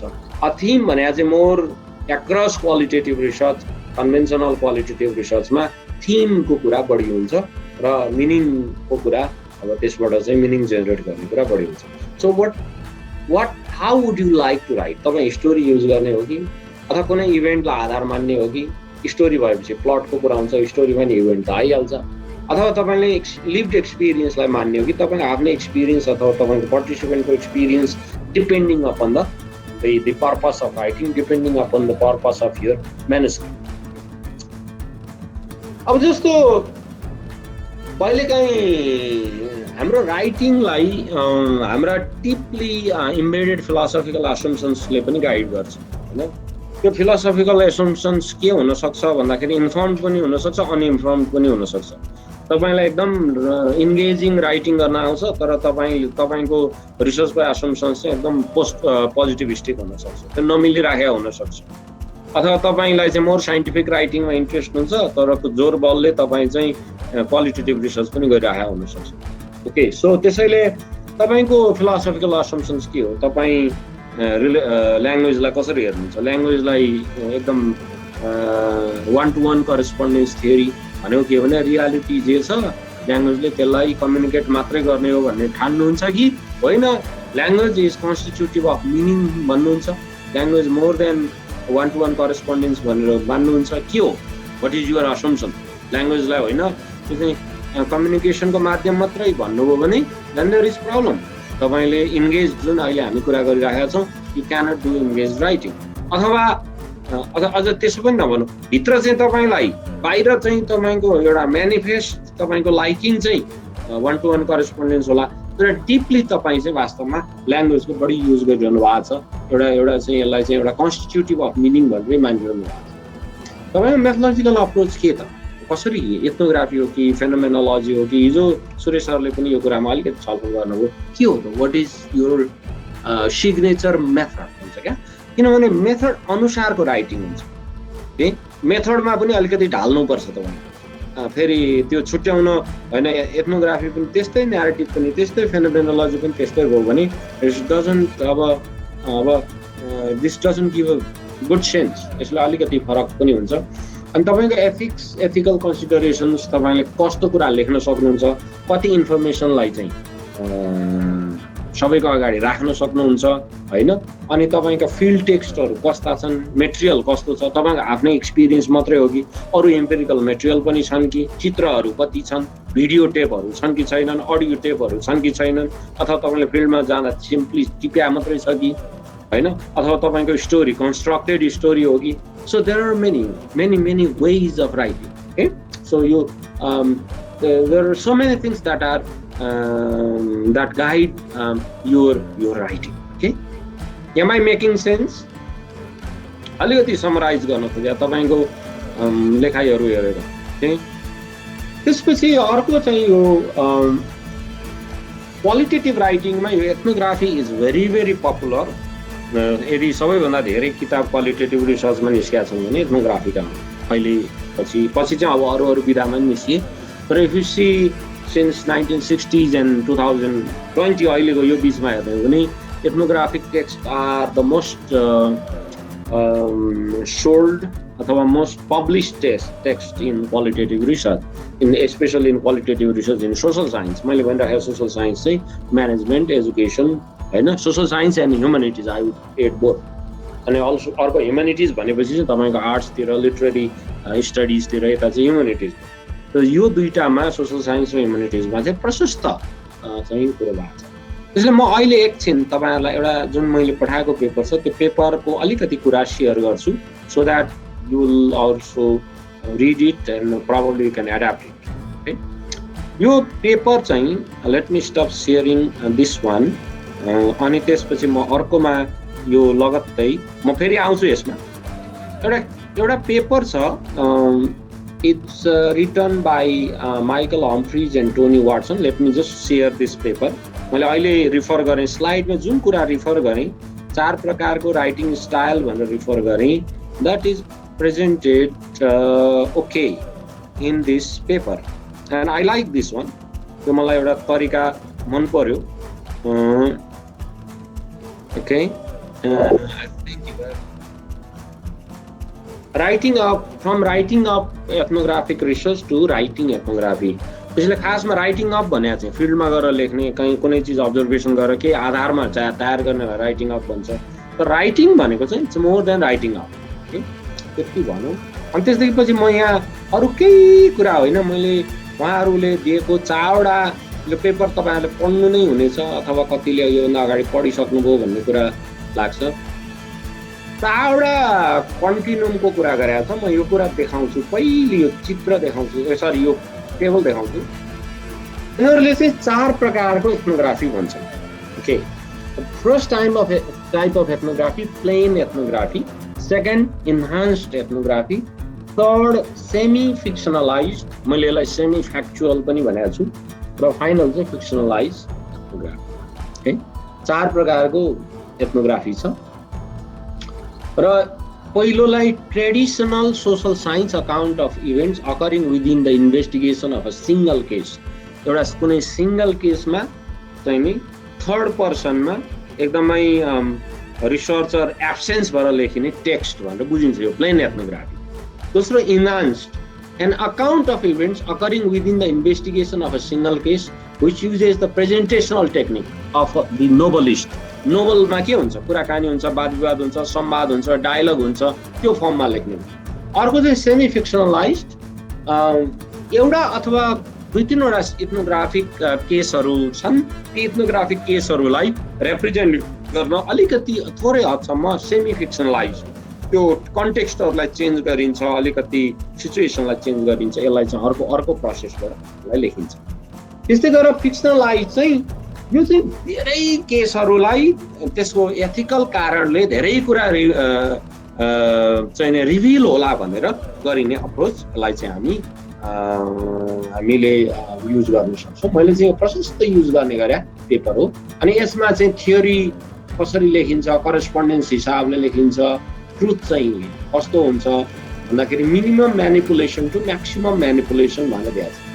जस्तो यो एउटा कसरी लेखेको छ भन्दाखेरि जस्तो म 3-4 लाइन पढेर सुनाउँछु। इन्टरिङ द फ्याकल्टी, एउटा बिल्डिङमा प्रवेश गर्दै गर्दाको यो चाहिँ नि टोनी र हम्फ्री र वाटसनले दुईजनाले एथनोग्राफी गर्दाखेरिको यो एउटा टर्किस युनिभर्सिटीको उसमा केसमा चाहिँ यो दिएको छ।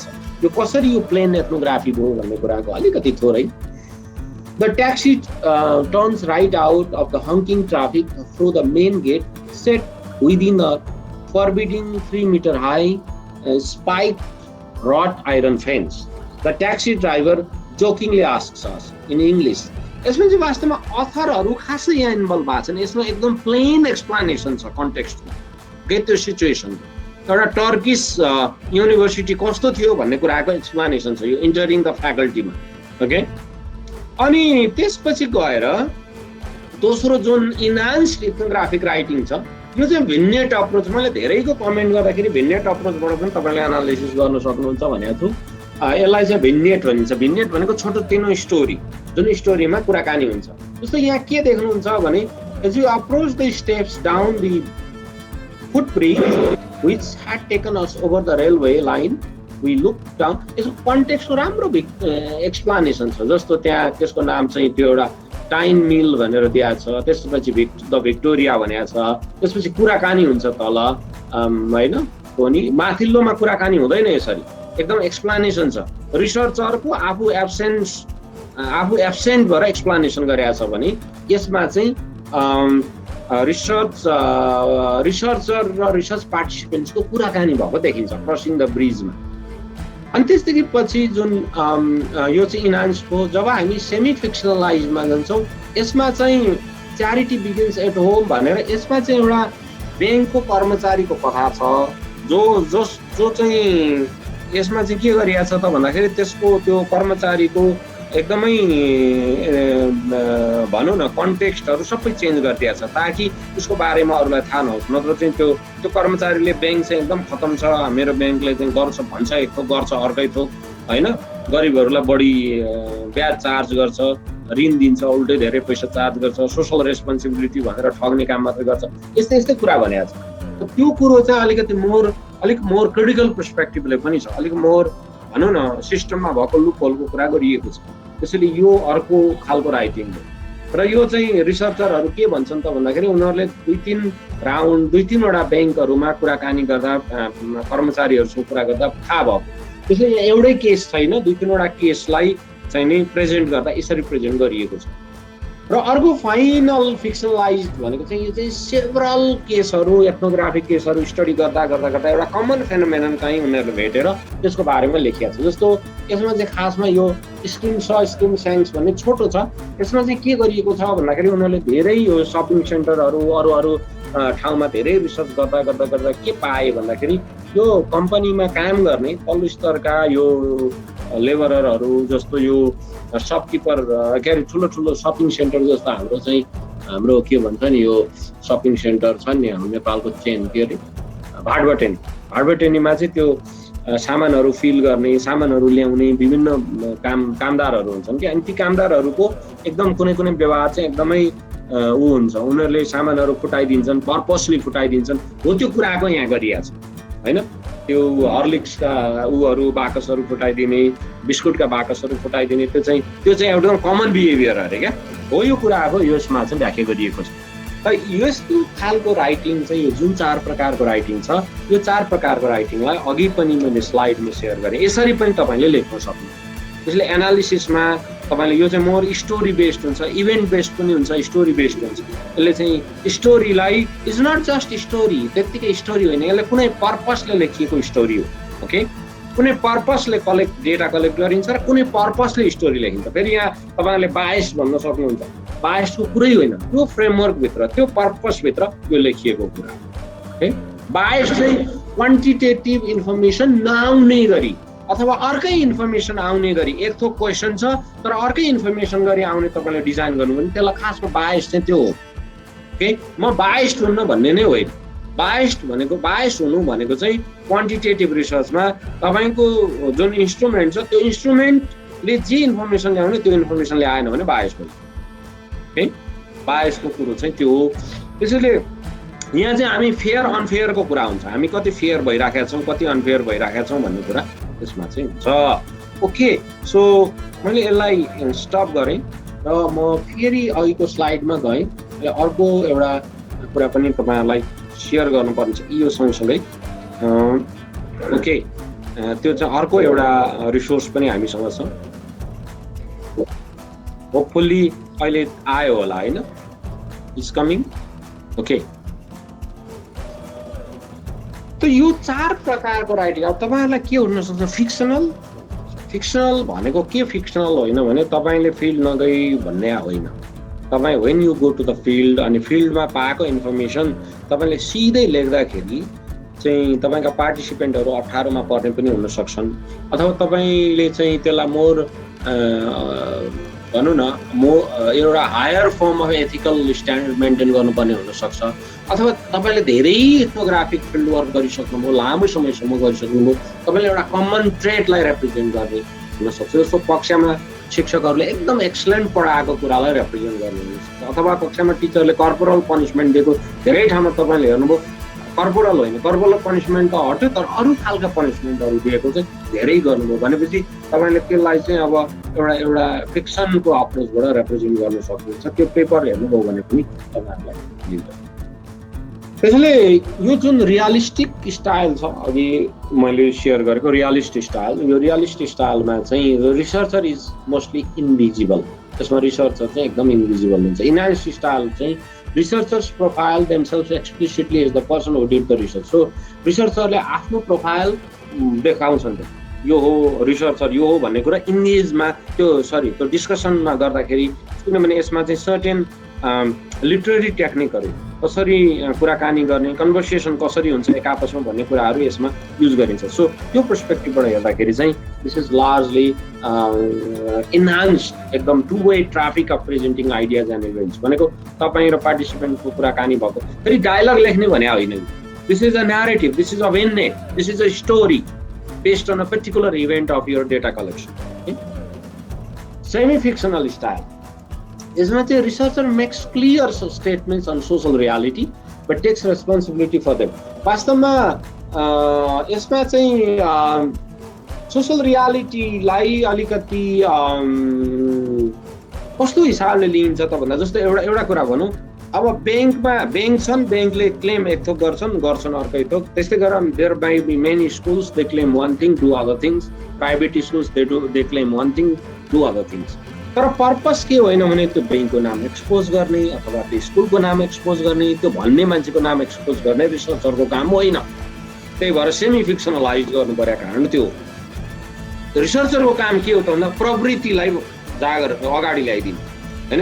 यो खालको सिस्टम छ है, सिस्टमलाई इम्प्रुभ गर्नु पर्यो, सिस्टममा ट्रान्सफर्मेसन ल्याउनु पर्यो भने त्यो सिस्टमलाई उजागर गरिदिनु। त्यस्तो चाहिँ तपाईँलाई भोलि के लाग्न सक्छ भने ओहो मलाई चाहिँ फलानासँग रिस उठेको छ, फलानाले गरेको पटक्कै ठिक भएन, म त्यसलाई चाहिँ मेरो रिसर्चमा ल्याएर त्यसलाई सिद्ध्याउँछु भनेर पाइँदैन। यस्तोमा चाहिँ होल एउटा अप्रोचको एउटा ट्रेडको एउटा कुनै सिस्टमिक डिस्क्रिपेन्सीको कुरालाई तपाईँले बाहिर ल्याउने कुरा हो। त्यतिखेर चाहिँ वी युज सेमी स्टाइल। म एकछिन आउँछु भ्यान म्याननको स्टाइलमा पनि पढ्नु सेक्सनमा।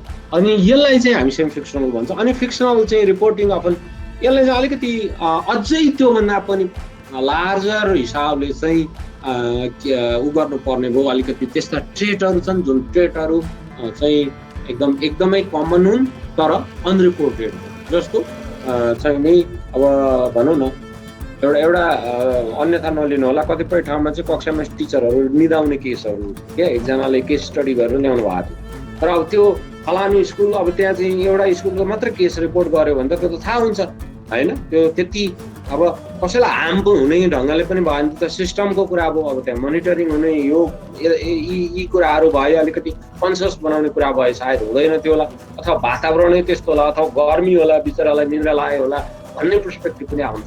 त्यसैले it's not individual participants but it is representing the situation, the context, the structure.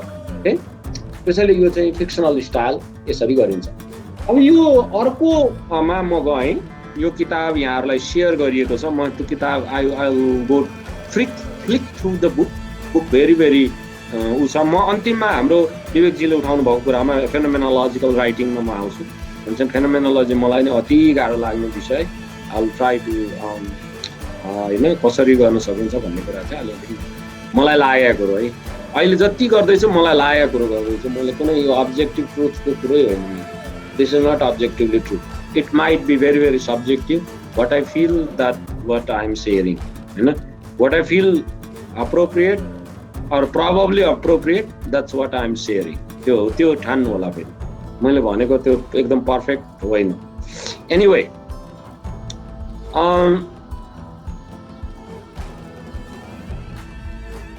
यो चाहिँ अब what I'm okay, let me just okay, यो किताब मैले सेयर गरेको छु तपाईहरुलाई, tales of the field on writing ethnography, John Van Maanen. Okay, अनि this is actually this book was published in 1988, the first edition, and it was sold out, र it was published again in 2006 हो कि 8 मा फेरि publish भएको छ। हेर्नु न पब्लिसर कति छ नि होइन, यो पब्लिसर चाहिँ शिकागो गाइड्स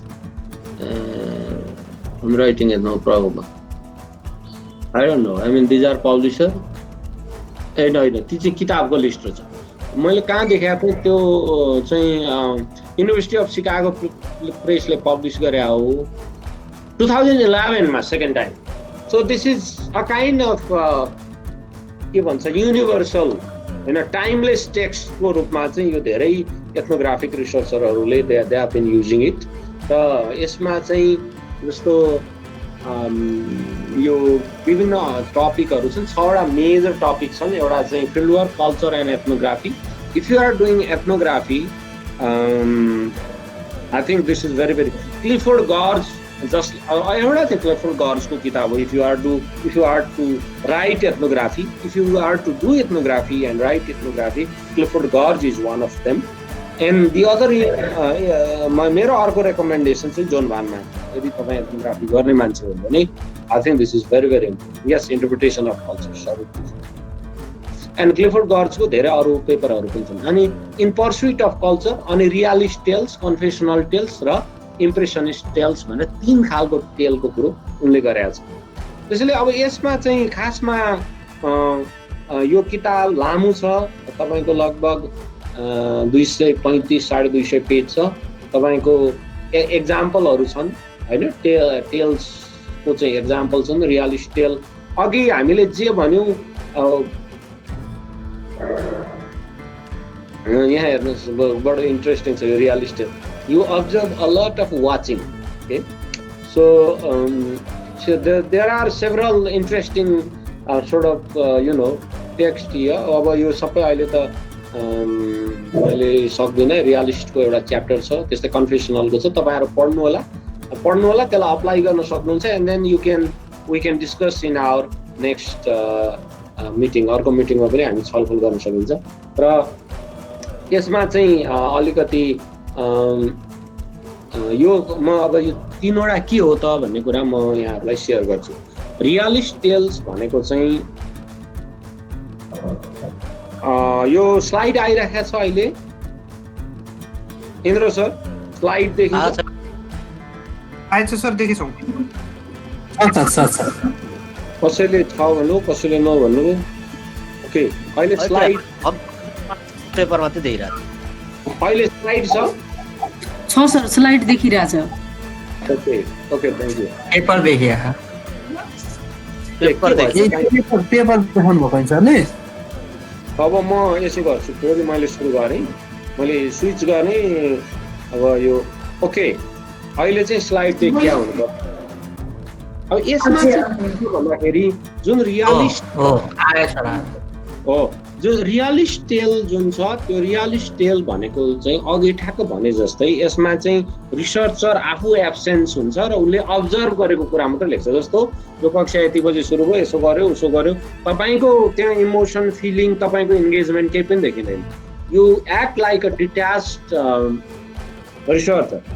यो कन्फेसनल भनेको चाहिँ तपाईँले एउटा प्लान, एउटा सिम्पल भाषामा भन्दा तपाईँले एउटा प्लान गर्नुहुन्छ तर कुरा अर्कै हुन्छ फिल्डमा, त्यो चाहिँ अलिक बढी कन्फेसनल होइन। कन्फेसन भनेको चाहिँ it's more of the gap, your planning र तपाईँको एक्चुअल फिल्ड वर्कको ग्याप। र थर्ड इम्प्रेसनिस्ट टेल्स भने चाहिँ लार्जली राइटिङ जुन फिल्ड नोट लिएर, फिल्ड नोटलाई यदि र मेटेरियल तपाईँले मान्ने हो भने त्यसको आधारमा तपाईँले स्टोरी अथवा न्यारेटिभ जेनेरेट गर्नुहुन्छ। त्यतिखेरको बडी ल्याङ्ग्वेज, त्यतिखेरको मुड, त्यतिखेरको इन्भाइरोमेन्ट, सबै चिजलाई हेरेर। त्यसैले अब अलिकति साथीहरूले गर्नुभएको थिसिस जस्तो इन्द्र सरहरूले, हाम्रो सुरेश सरहरूले गर्नुभएको थिसिसहरू, अरू हाम्रो एमफिलतिरका थिसिसहरू पनि, हाम्रो विनोद सर, इन्द्र सरहरू यहाँ हुनुहुन्छ, उहाँहरूले गर्नुभएको थिसिसहरूमा पनि इम्प्रेसनिस्ट राइटिङका केही एलिमेन्टहरू छन्। त्यसैले ती इम्प्रेसनिजम भनेको चाहिँ साउन्ड छैन र आई थिङ्क साउन्ड ठिक छ, ओके। त्यसैले यो इम्प्रेसनिस्ट टेल्स भनेको चाहिँ यसले चाहिँ अझ त्यसको ल्याङ्ग्वेजको इन्टरप्रेटिभ रूप जुन छ, ल्याङ्ग्वेजको जुन मल्टिडिमेन्सनल रूप छ, त्यसलाई अगाडि ल्याउने हो। जस्तो रियालिस्ट टेल लेख्दा चाहिँ हामीले ल्याङ्ग्वेजको philosophy picture theory of language भन्छ। पिक्चर थियोरी भनेको ल्याङ्ग्वेजको काम सिम्पली पिक्चरलाई रिप्रेजेन्ट मात्रै गर्ने हो, त्यसलाई इन्टरप्रेट गर्ने अरू काम केही पनि होइन भन्ने चाहिँ इम्प्रेसनिस्ट भयो। कन्फेसनल अलिक बढी हो। अनि त्यसपछि इम्प्रेसनिस्टले चाहिँ के भन्छ त भन्दाखेरि language is constitutive of meaning. Language तपाईँले तीनवटा यो जोग्राफीमा, फिजिकल जोग्राफीमा चट्टान हुन्छ कि एउटा आग्नेय चट्टान भन्ने हुन्छ, त्यो मेटाफोरलाई युज गरेको छु मैले मेरो राइटिङमा कहीँ नन पोरस रक भनेर भन्छ क्या। जस्तै ल्याङ्ग्वेज पोरस हो कि नन पोरस हो भन्दाखेरि यो पोरस भने केही चिज छिर्ने, त्यसमा पानी पस्ने, त्यसमा उ गर्ने, त्यो चाहिँ मोर इन्टरप्रेटिभ भ्यू हो। पोरस भ्यू अफ ल्याङ्ग्वेज भनेको नि this is interpretive view of language. त्यसले इम्प्रेसनिस्ट राइटरहरूले चाहिँ interpretive view of language use गर्छन्। More this postmodern writing style भन्ने पनि कतिले भन्छन्, तर यसमा पोस्टमोडर्न प्रिमोडर्न भन्नु जरुरी नै छैन। भाषा भनेकै सधैँ यस्तै हो। भाषा भनेको एउटा चाहिँ हामीले मान्छेले बोल्ने भाषा चाहिँ subject to interpretation, it has several लुपहोल्स।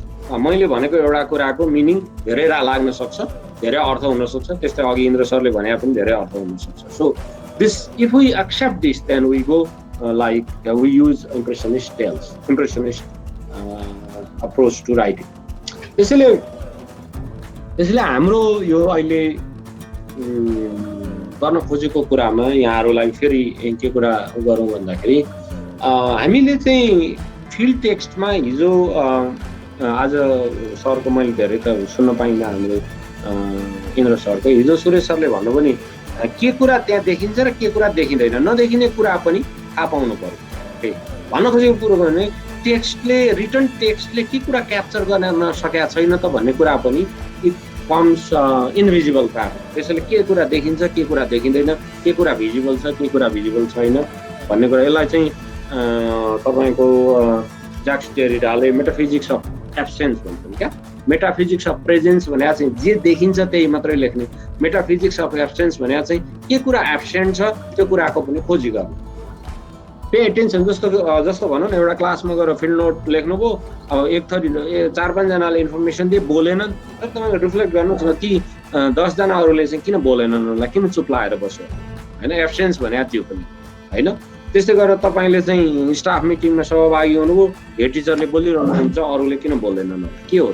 त्यसले अलिकति यसले केलाई इन्डिकेट गरिरहेको छ त भन्दाखेरि हाम्रो जुन सोकल डेटा कलेक्सन गर्ने, राइटिङ गर्ने हाम्रो प्याटर्न छ, त्यो राइटिङ गर्ने प्याटर्नलाई नै यसले च्यालेन्ज गरिरहेको छ। Voices of your participants and start crafting, reading, writing and thinking, तिनै कुरा पर्छ क्राफ्टिङमा। हैन त्यसपछि notice emergent patterns journey towards inward and outward अनि तपाईले के सोच्नुहुन्छ त्यहाँ के भइराखेको छ त्यो कुराको पनि डिस्कभरी हो राइटिङ भनेको त्यसको के भन्छ कन्फर्मेसन भन्दा पनि मोर क्वेसनिङ हो क्या मोर ओपनिङ हो कन्फर्मेसन खोज्यो भनेदेखि हुँदैन अब एउटा चाहिँ एउटा तरिका के हुन सक्छ त भन्दाखेरि researcher as a story teller पनि हुन सक्छ so you can write a story हैन of your field work of your engagement with participants. So there can be many different forms of writing and one of which is storytelling. So once upon a time in Mumbai in 2030, I challenged the linear ways of writing, which of course was a way of thinking, craft the sequence of events as these stories. त्यसैले हामीले चाहिँ स्टोरीलाई लिन सक्नुहुन्छ हामीले धेरै छलफल पनि गरेका छौँ बिचमा तपाईले फेरी टेल अप्रोच लिन सक्नुहुन्छ तपाईले चाहिँ यो के भन्छ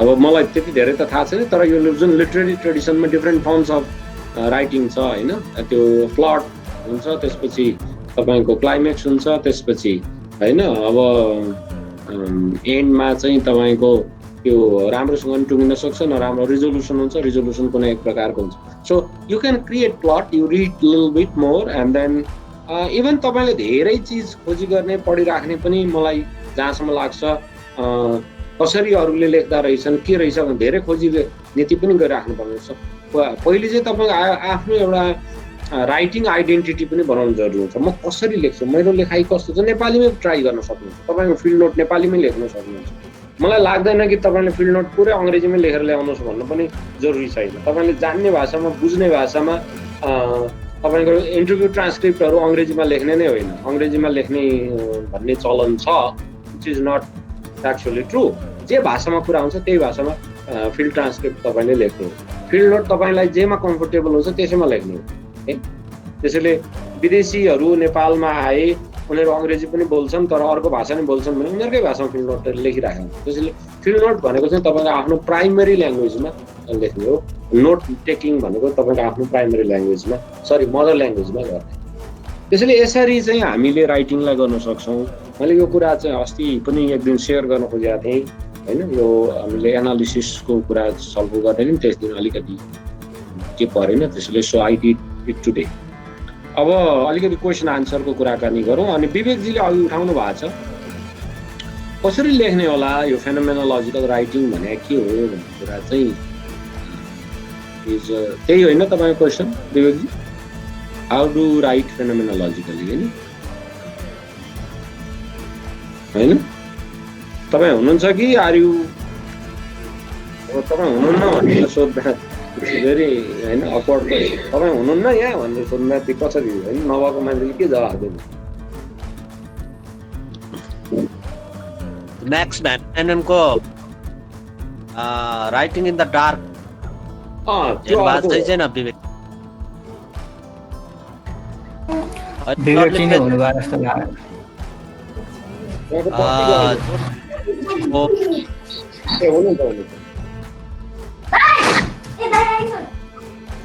विवेकजी यस please you same to be केही भन्न खोज्दै हुन्छ भन्नुहोस् त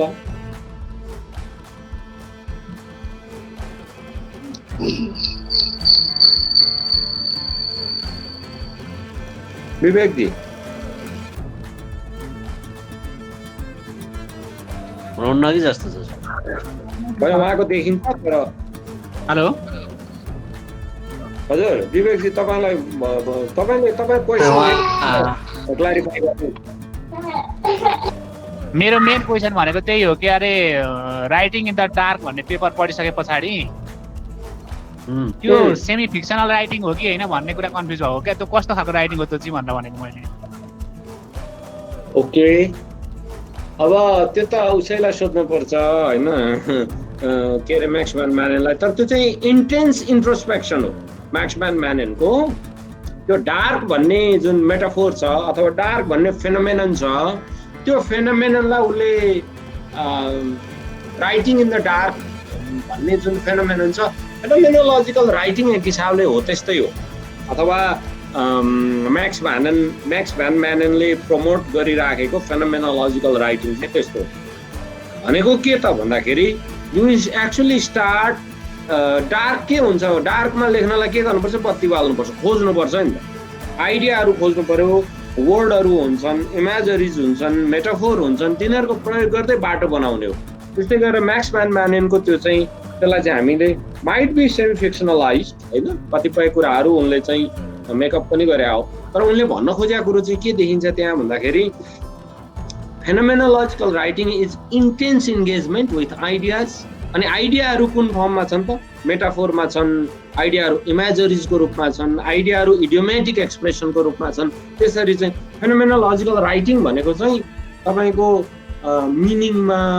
आर्कियोलोजिकल मिनिङ होइन इटिमोलोजिकल मिनिङ अनि त्यसपछि टेक्स्टको त्यो टेक्स्चुरल भन्छ क्या उसले टेक्स्चुरल रिप्रेजेन्टेसन त्यतापट्टि बढी ध्यान दिन्छ त्यो भनेको चाहिँ हाम्रो इन्टेन्स एक्सपिरियन्स विथ आइडियाज हो क्या फेनोमेनोलोजी भनेकै त्यही मलाई लागेको छ है मेरो रिडिङ चाहिँ राइटिङ इन द डार्क सुरुमा पढ्दा मलाई लागेको पनि त्यही थियो यो कस्तो लेखाइरहेछ त्यस्तै यो त भन्ने जस्तो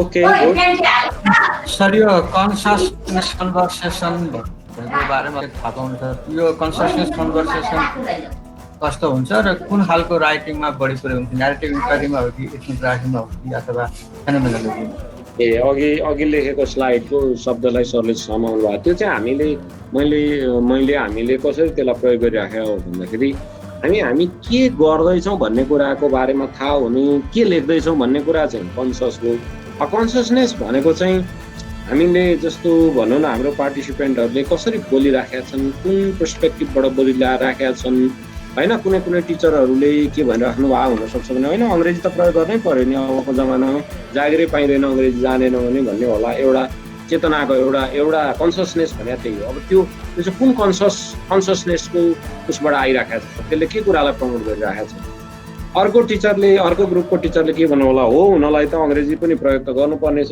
तर सँगसँगै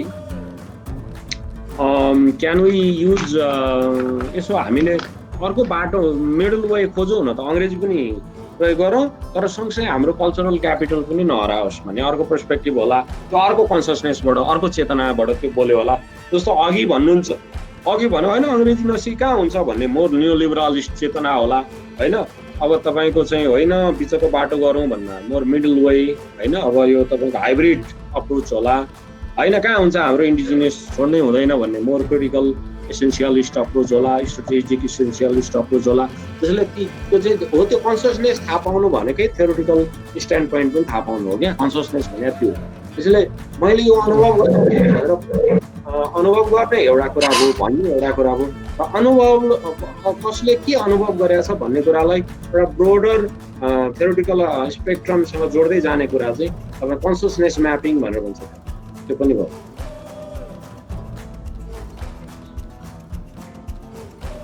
ओके यहाँ एउटा किताबको कुरो फेनोमेनोलोजिकल राइटिङ अब I have also built one short paper based on his way of writing. Okay, good. त्यो पनि गजब हो. Sir, any other popular book for phenomenological method? अघि एथनोग्राफी पछि सबैभन्दा लेखिएको विषय फेनोमेनोलोजी हो. दावाजीलाई भनौँ प्रशस्त छन् किताबहरू हामीसँग केही रहेछन् भने आई विल सेयर. एउटा चाहिँ 1990 को किताब छ. मैले ठ्याक्क अहिले और बन्द गरिदिउँ न है सर म्याम जसको भए पनि अरू त्यो चाहिँ के हो भन्दाखेरि फेनोमेनोलोजीको चाहिँ नि लिटरेचर छ. यदि कसैले सम्झिनु भएको छ भने म्याक्स भ्यान म्यानेनको 1990s को किताब छ. मैले ठ्याक्क नाम बिर्सेँ. पेडागोजिकल थटफुलनेसको कन्सेप्ट भएको लिभ्ड एक्सपिरियन्स होइन रिसर्चिङ लिभ्ड एक्सपिरियन्स हो. रिसर्चिङ ह्युमन एक्सपिरियन्सको बारेमा हो लिभ्ड एक्सपिरियन्स भन्ने यो 1990 को किताब हो होइन बाई म्याक्स भ्यान म्यानेन होइन. म्याक्स भ्यान म्यानेनको वेबसाइट थियो अलिक अघिसम्म मेन्टेन थियो. त्यहाँबाट you can download books and papers. तर अहिले चाहिँ त्यो वेबसाइट डाउन छ. मैले 2-4 दिन अगाडि सर्च गर्दाखेरि पाइनँ. यो किताब के त्यो अलि अल्मलिने खालको भयो क्या सर। जस्तो लिभड एक्सपिरियन्स भनौँ, न्यारेटिभमा जाँदा पनि एक्सपिरियन्स, इथनोग्राफीमा जाँदा पनि एक्सपिरियन्स, फेनोमेनोलोजीमा जाँदाखेरि पनि एक्सपिरियन्सको कुरा आउँछ। अनि आर्टिकलहरू स्कलरको पढ्यो, त्यसमा पनि भिनेट्स राखेको हुन्छ, कन्भर्सेसन राखेको हुन्छ, अनि पर्सन व्यक्तिसँग लिएको इन्टरभ्यूको न्यारेटिभ ट्रान्सक्रिप्सन राखेको हुन्छ। अनि यसो हेर्दाखेरि चाहिँ सबै उस्तै हुन् कि, क्वालिटेटिभ जस्ता सबै उस्तै हुन् कि भन्दा हिजो पनि छलफल त भएको थियो, उस्तै हुन् कि जस्तो लाग्छ। यो छुट्याउने आधार चाहिँ के हो कि अथवा आफैले इन्साइट डेभलप गरेर छुट्याउनु पर्ने होइन? आधार त हामीले कुराकानी गरिराखेका छौँ प्रशस्तै। तपाईँको आधार के हो भने बासमती र पोखरेलीलाई छुट्याउने आधार जस्तो हो। There are many commonalities between phenomenology and ethnography. Commonalities भनेको मेथडमा कमनालिटिज, मेथड अफ एनालिसिसमा कमनालिटी छ। तपाईँको दुइटैको डेटा टेक्स्टमा हुन्छ। कमनालिटी अर्को के त भन्दाखेरि दुइटैले ह्युमन एक्सपिरियन्सको कुरा गर्छन् तर डिफरेन्टली कुरा गर्छन्। अब लिभड एक्सपिरियन्स जस्तो तपाईँको फेनोमेनोलोजीले कल्चरलाई त्यति साह्रो, जस्तो कल्चर भन्दाखेरि होइन यसले कल्चरलाई ध्यानै दिँदैन भन्न खोजेको होइन, यसले एक्सपिरियन्सलाई ध्यान दिन्छ क्या। एथनोग्राफीले कल्चर स्टडिज हो। एथनोग्राफी भनेको मान्छेले त्यसको मान्छेको साङ्गोपाङ्गो अध्ययन हो, त्यसमा अनुभव पनि आइहाल्छ। तर त्यो अनुभव र जुन फेनोमेनोलोजिकल्ली ओरिएन्टेड एक्सपिरियन्सको स्टडी छ त्यो फरक हो। त्यो कुरा तपाईँले बुझ्नु पर्छ। अनि जब न्यारेटिभ हो, न्यारेटिभ भनेको चाहिँ जस्तो तपाईँको के हो भन्दाखेरि नि जस्तो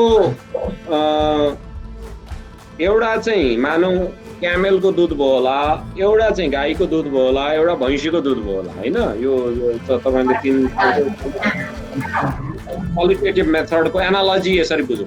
न्यारेटिभ भनेको चाहिँ के त भन्दाखेरि न्यारेटिभ भनेको त्यो तपाईँले त्यो दुधमा चामल मिसाएर खिर पकाउनु भयो भने त्यो चाहिँ न्यारेटिभ हो। स्वाद चाहिँ उस्तै उस्तै हुनसक्छ भनेको। न्यारेटिभ भनेको चाहिँ सेकेन्ड के भन्छ हामी अब सेकेन्ड लेयरको सेकेन्ड्री मेथड हो। प्राइमरी चाहिँ तपाईँको फेनोमेनोलोजी एथनोग्राफी भयो। अनि यसैलाई अलिअलि दुई चारवटा एस्पेक्टहरू मिसाएर न्यारेटिभ बनायो। त्यसैले त्यो न्यारेटिभ भन्दा चाहिँ तपाईँले न्यारेटिभ गर्दा अलिअलि एथनोग्राफीको कुरा पनि त्यहाँ आउँछ, अलिअलि फेनोमेनोलोजीको कुरा पनि त्यहाँ मिसिएको देखिन्छ। त्यसले यसको सोर्स क्वालिटेटिभ रिसर्चहरूको मेथडहरूको धेरै सोर्स चाहिँ एथनोग्राफी र फेनोमेनोलोजी छ।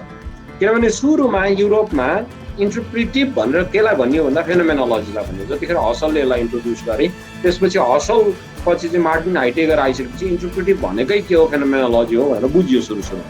र यसलाई चाहिँ पछि एक्सप्यान्ड गर्दै जान्छ। जब एथनोग्राफी चाहिँ पोजिटिभिजमबाट, पोजिटिभिस्ट फिलोसफीबाट त्यसलाई बाहिर ल्याइयो, एथनोग्राफी भनेको एन्थ्रोपोलोजिकल स्टडी मोर यो सिम्बोलिक इन्ट्रेक्सनिजमको बढी त्यसमा प्रयोग हुन थालिसकेपछि अनि चाहिँ त्यहाँ त्यो पनि इन्टरप्रिटिभ भयो। जब दुइटै इन्टरप्रिटिभ भए, दुइटैको अप्रोचहरू धेरै चाहिँ सिमिलर देखिन थाले। तर फेरि पनि भनौँ फेनोमेनोलोजी लुकिङ इनवार्ड एक्सपिरियन्स हेर्ने, एथनोग्राफी लुकिङ आउटवार्ड कसरी मान्छेहरूले काम फेरि यो चाहिँ एकदम सिम्प्लिस्टिक अन्डरस्ट्यान्डिङ हो। त्यसैले यहाँनिर हामीले डिफरेन्स बुझाउनलाई त्यसरी नै यिनै एनालोजीहरूबाट तपाईँले चाहिँ हेर्नुभयो भनेदेखि मेरो विचारमा अब एथनो भनेको अदर, ग्राफी भनेको स्टडी अफ अदर, अथवा एथनो भनेको पिपल, स्टडी भनेको चाहिँ के अरे ग्राफी भनेको स्टडी। सो मान्छेको स्टडी, मान्छे भन्न साथ मोर एन्थ्रोपोलोजिकल अप्रोच। फेनोमेनोलोजी भनेको मोर तपाईँको चाहिँ एक्सपिरियन्सको मोर लिङ्ग्विस्टिक टर्न हो। फेनोमेनोलोजीमा भनेको मान्छेले कसरी एक्सप्रेस गर्छ एक्सपिरियन्सलाई, के भन्छ होइन, कस्ता शब्दहरूको प्रयोग गर्छ, कस्ता मेटाफोरहरूको युज गर्छ भन्ने कुरा चाहिँ फेनोमेनोलोजिकल ओरिएन्टेसन यसरी छुट्याउन सक्छ। न्यारेटिभ भनेको चाहिँ तपाईँको it's a special method developed out of होइन फेनोमेनोलोजी एन्ड एथनोग्राफी, यो दुइटैबाट विकास भएको चाहिँ यो चाहिँ मेथड हो। त्यसैले हामीले मैले चाहिँ यसरी बुझाएको छु। तपाईँले यसलाई अझ अरू साथीहरूले केही छ भनेदेखि यु क्यान सेयर होइन, केही तपाईँहरूलाई लाग्यो केही कुरा छ फेनोमेनोलोजी एथनोग्राफी यो दुइटाको डिफरेन्समा भन्ने कुरा त्यो चाहिँ अलिकति हेरौँ। अब अलिकति टेक्स्टहरू हेरौँ, कम्पेयर गरौँ। मलाई जहाँसम्म लाग्छ पेपरहरू पढ्ने पनि एउटा तरिका, तर अलिकति क्लासिक किताबहरू नै पाइन्छ भने खोजेर पढ्नु भयो भने त अहिले त इन्टरनेटमा प्रशस्त पाइन्छ एथनोग्राफीका किताब, फेनोमेनोलोजीका किताब। एकदम तपाईँ त्यसमा डिफरेन्स नै छुट्याएर एकदमै त्यसमा भेडेरै गर्ने त्यो इन्ट्रेस्ट तपाईँको हो भने अब यति कन्सेप्ट भएपछि चाहिँ पढ्दाखेरि अलिक बुझिन्छ सर। यहाँ विवेकजीले लेख्नुभयो नोइङ भनिसकेपछि त त्यो एक्सपिरियन्स हुँदै भएन।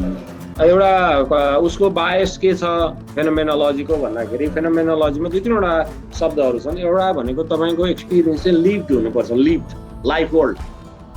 ओके, भनेको के भने तपाईँको क्लास यदि टिचिङलाई फेनोमेनन मान्नु हो भने टिचिङको एक्सपिरियन्सको कुरा हुनसक्छ। त्यसैले being in the world is very very important. Okay, त्यसैले life world, being with others. अब यो धेरै जर्मन वर्डको प्रयोग हुन्छ यसमा होइन। मिथ चाहिँ के भन्ने MITSE भन्ने एउटा वर्ड छ। त्यस्तै there are many other words phenomenological words होइन।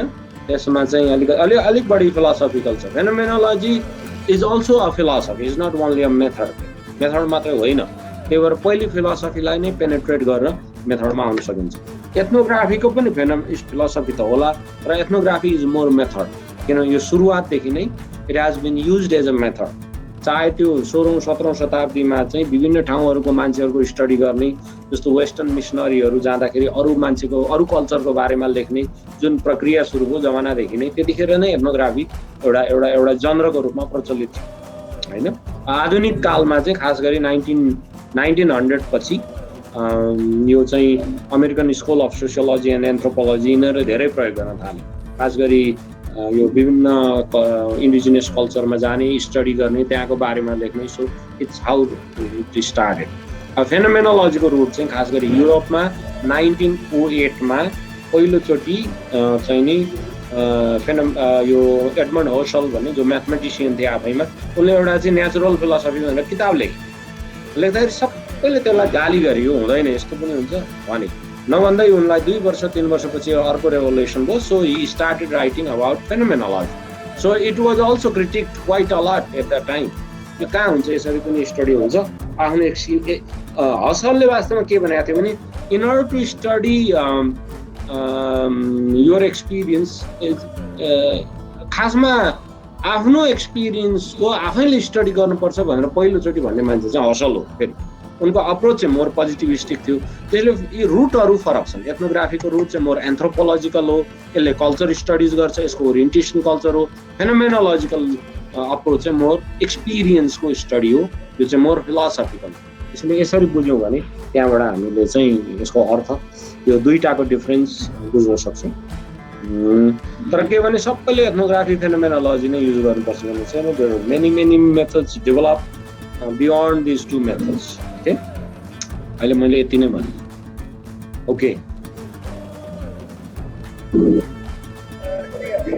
guys saying here being and time more matter here.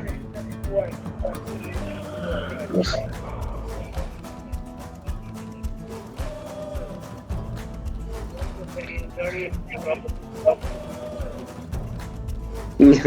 Vinod ji को एग्जाम्पल एकदम ठीक छ।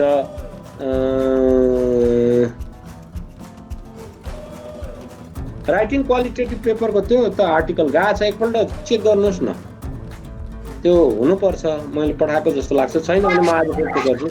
विनोद सरले भोला रिजालले चाहिँ बच्चा जन्माउँदाको अनुभव, आफ्नो लिभ्ड एक्सपिरियन्स चाहिँ उनले आर्टिकल लेख्न सक्छन्। बच्चा कसरी जन्मिन्छ अथवा प्रोसेस के हो भन्ने, किन हि इज अ गाइनोकोलोजिस्ट। तर ऊ आफैले चाहिँ बच्चा जन्माएको अनुभव गर्न सक्दैन। एकदम त्यही हो भन्न खोजेकै, त्यही हो। इट इज लिभ्ड एक्सपिरियन्स भनेको त्यो। अब बिइङ ए प्रेग्नेन्ट वुमन भनेर चाहिँ त्यो जस्तो यहाँ चाहिँ बिइङ एन्ड टाइम भनेर लेख्नु भएको छ हाम्रो विवेकजीले। त्यो त्यसैसँग जोडिन्छ। बिइङ भने के त भन्दा being teacher, being a pregnant woman होइन। अब यो बिइङ भनेको त्यो हो, experiencing authentically in an authentic manner. त्यसैले त्यो कुरा नै इम्पोर्टेन्ट हो। उसमा चाहिँ के भन्छ फेनोमेनोलोजीको मेजर फोकस हो। अब एथनोग्राफीको मेजर फोकस चाहिँ मान्छेहरूले उनको कन्टेक्स्टमा के काम गरिरहेका छन्, कसरी गरिरहेका छन्। एथनोग्राफिक एक्सपिरियन्स भन्ने मैले देखाएको छु। I don't know whether that fits well with phenomenological, what phenomenology counts as experience, त्यो अर्कै कुरा होला अथवा उस्तै होला, त्यो थाहा छैन। होइन भने लागु हुँदैन। भोला रिजाल्ट चाहिँ नि ऊ हुँदैन, के भन्छ, पार्टिसिपेन्ट हुन सक्दैन। बच्चा कसरी जन्माउने भनेर चाहिँ नि, अथवा बच्चा जन्माएको अनुभवको यदि रिसर्च तपाईँले गर्ने हो भने भोला रिजाल्ट चाहिँ अब डाक्टरको अनुभव हुनसक्छ, तर जो फर्स्ट पर्सन जो हुन्छ होइन त्यो चाहिँ उहाँ हुन सक्दैन होला भन्ने कुरा। सो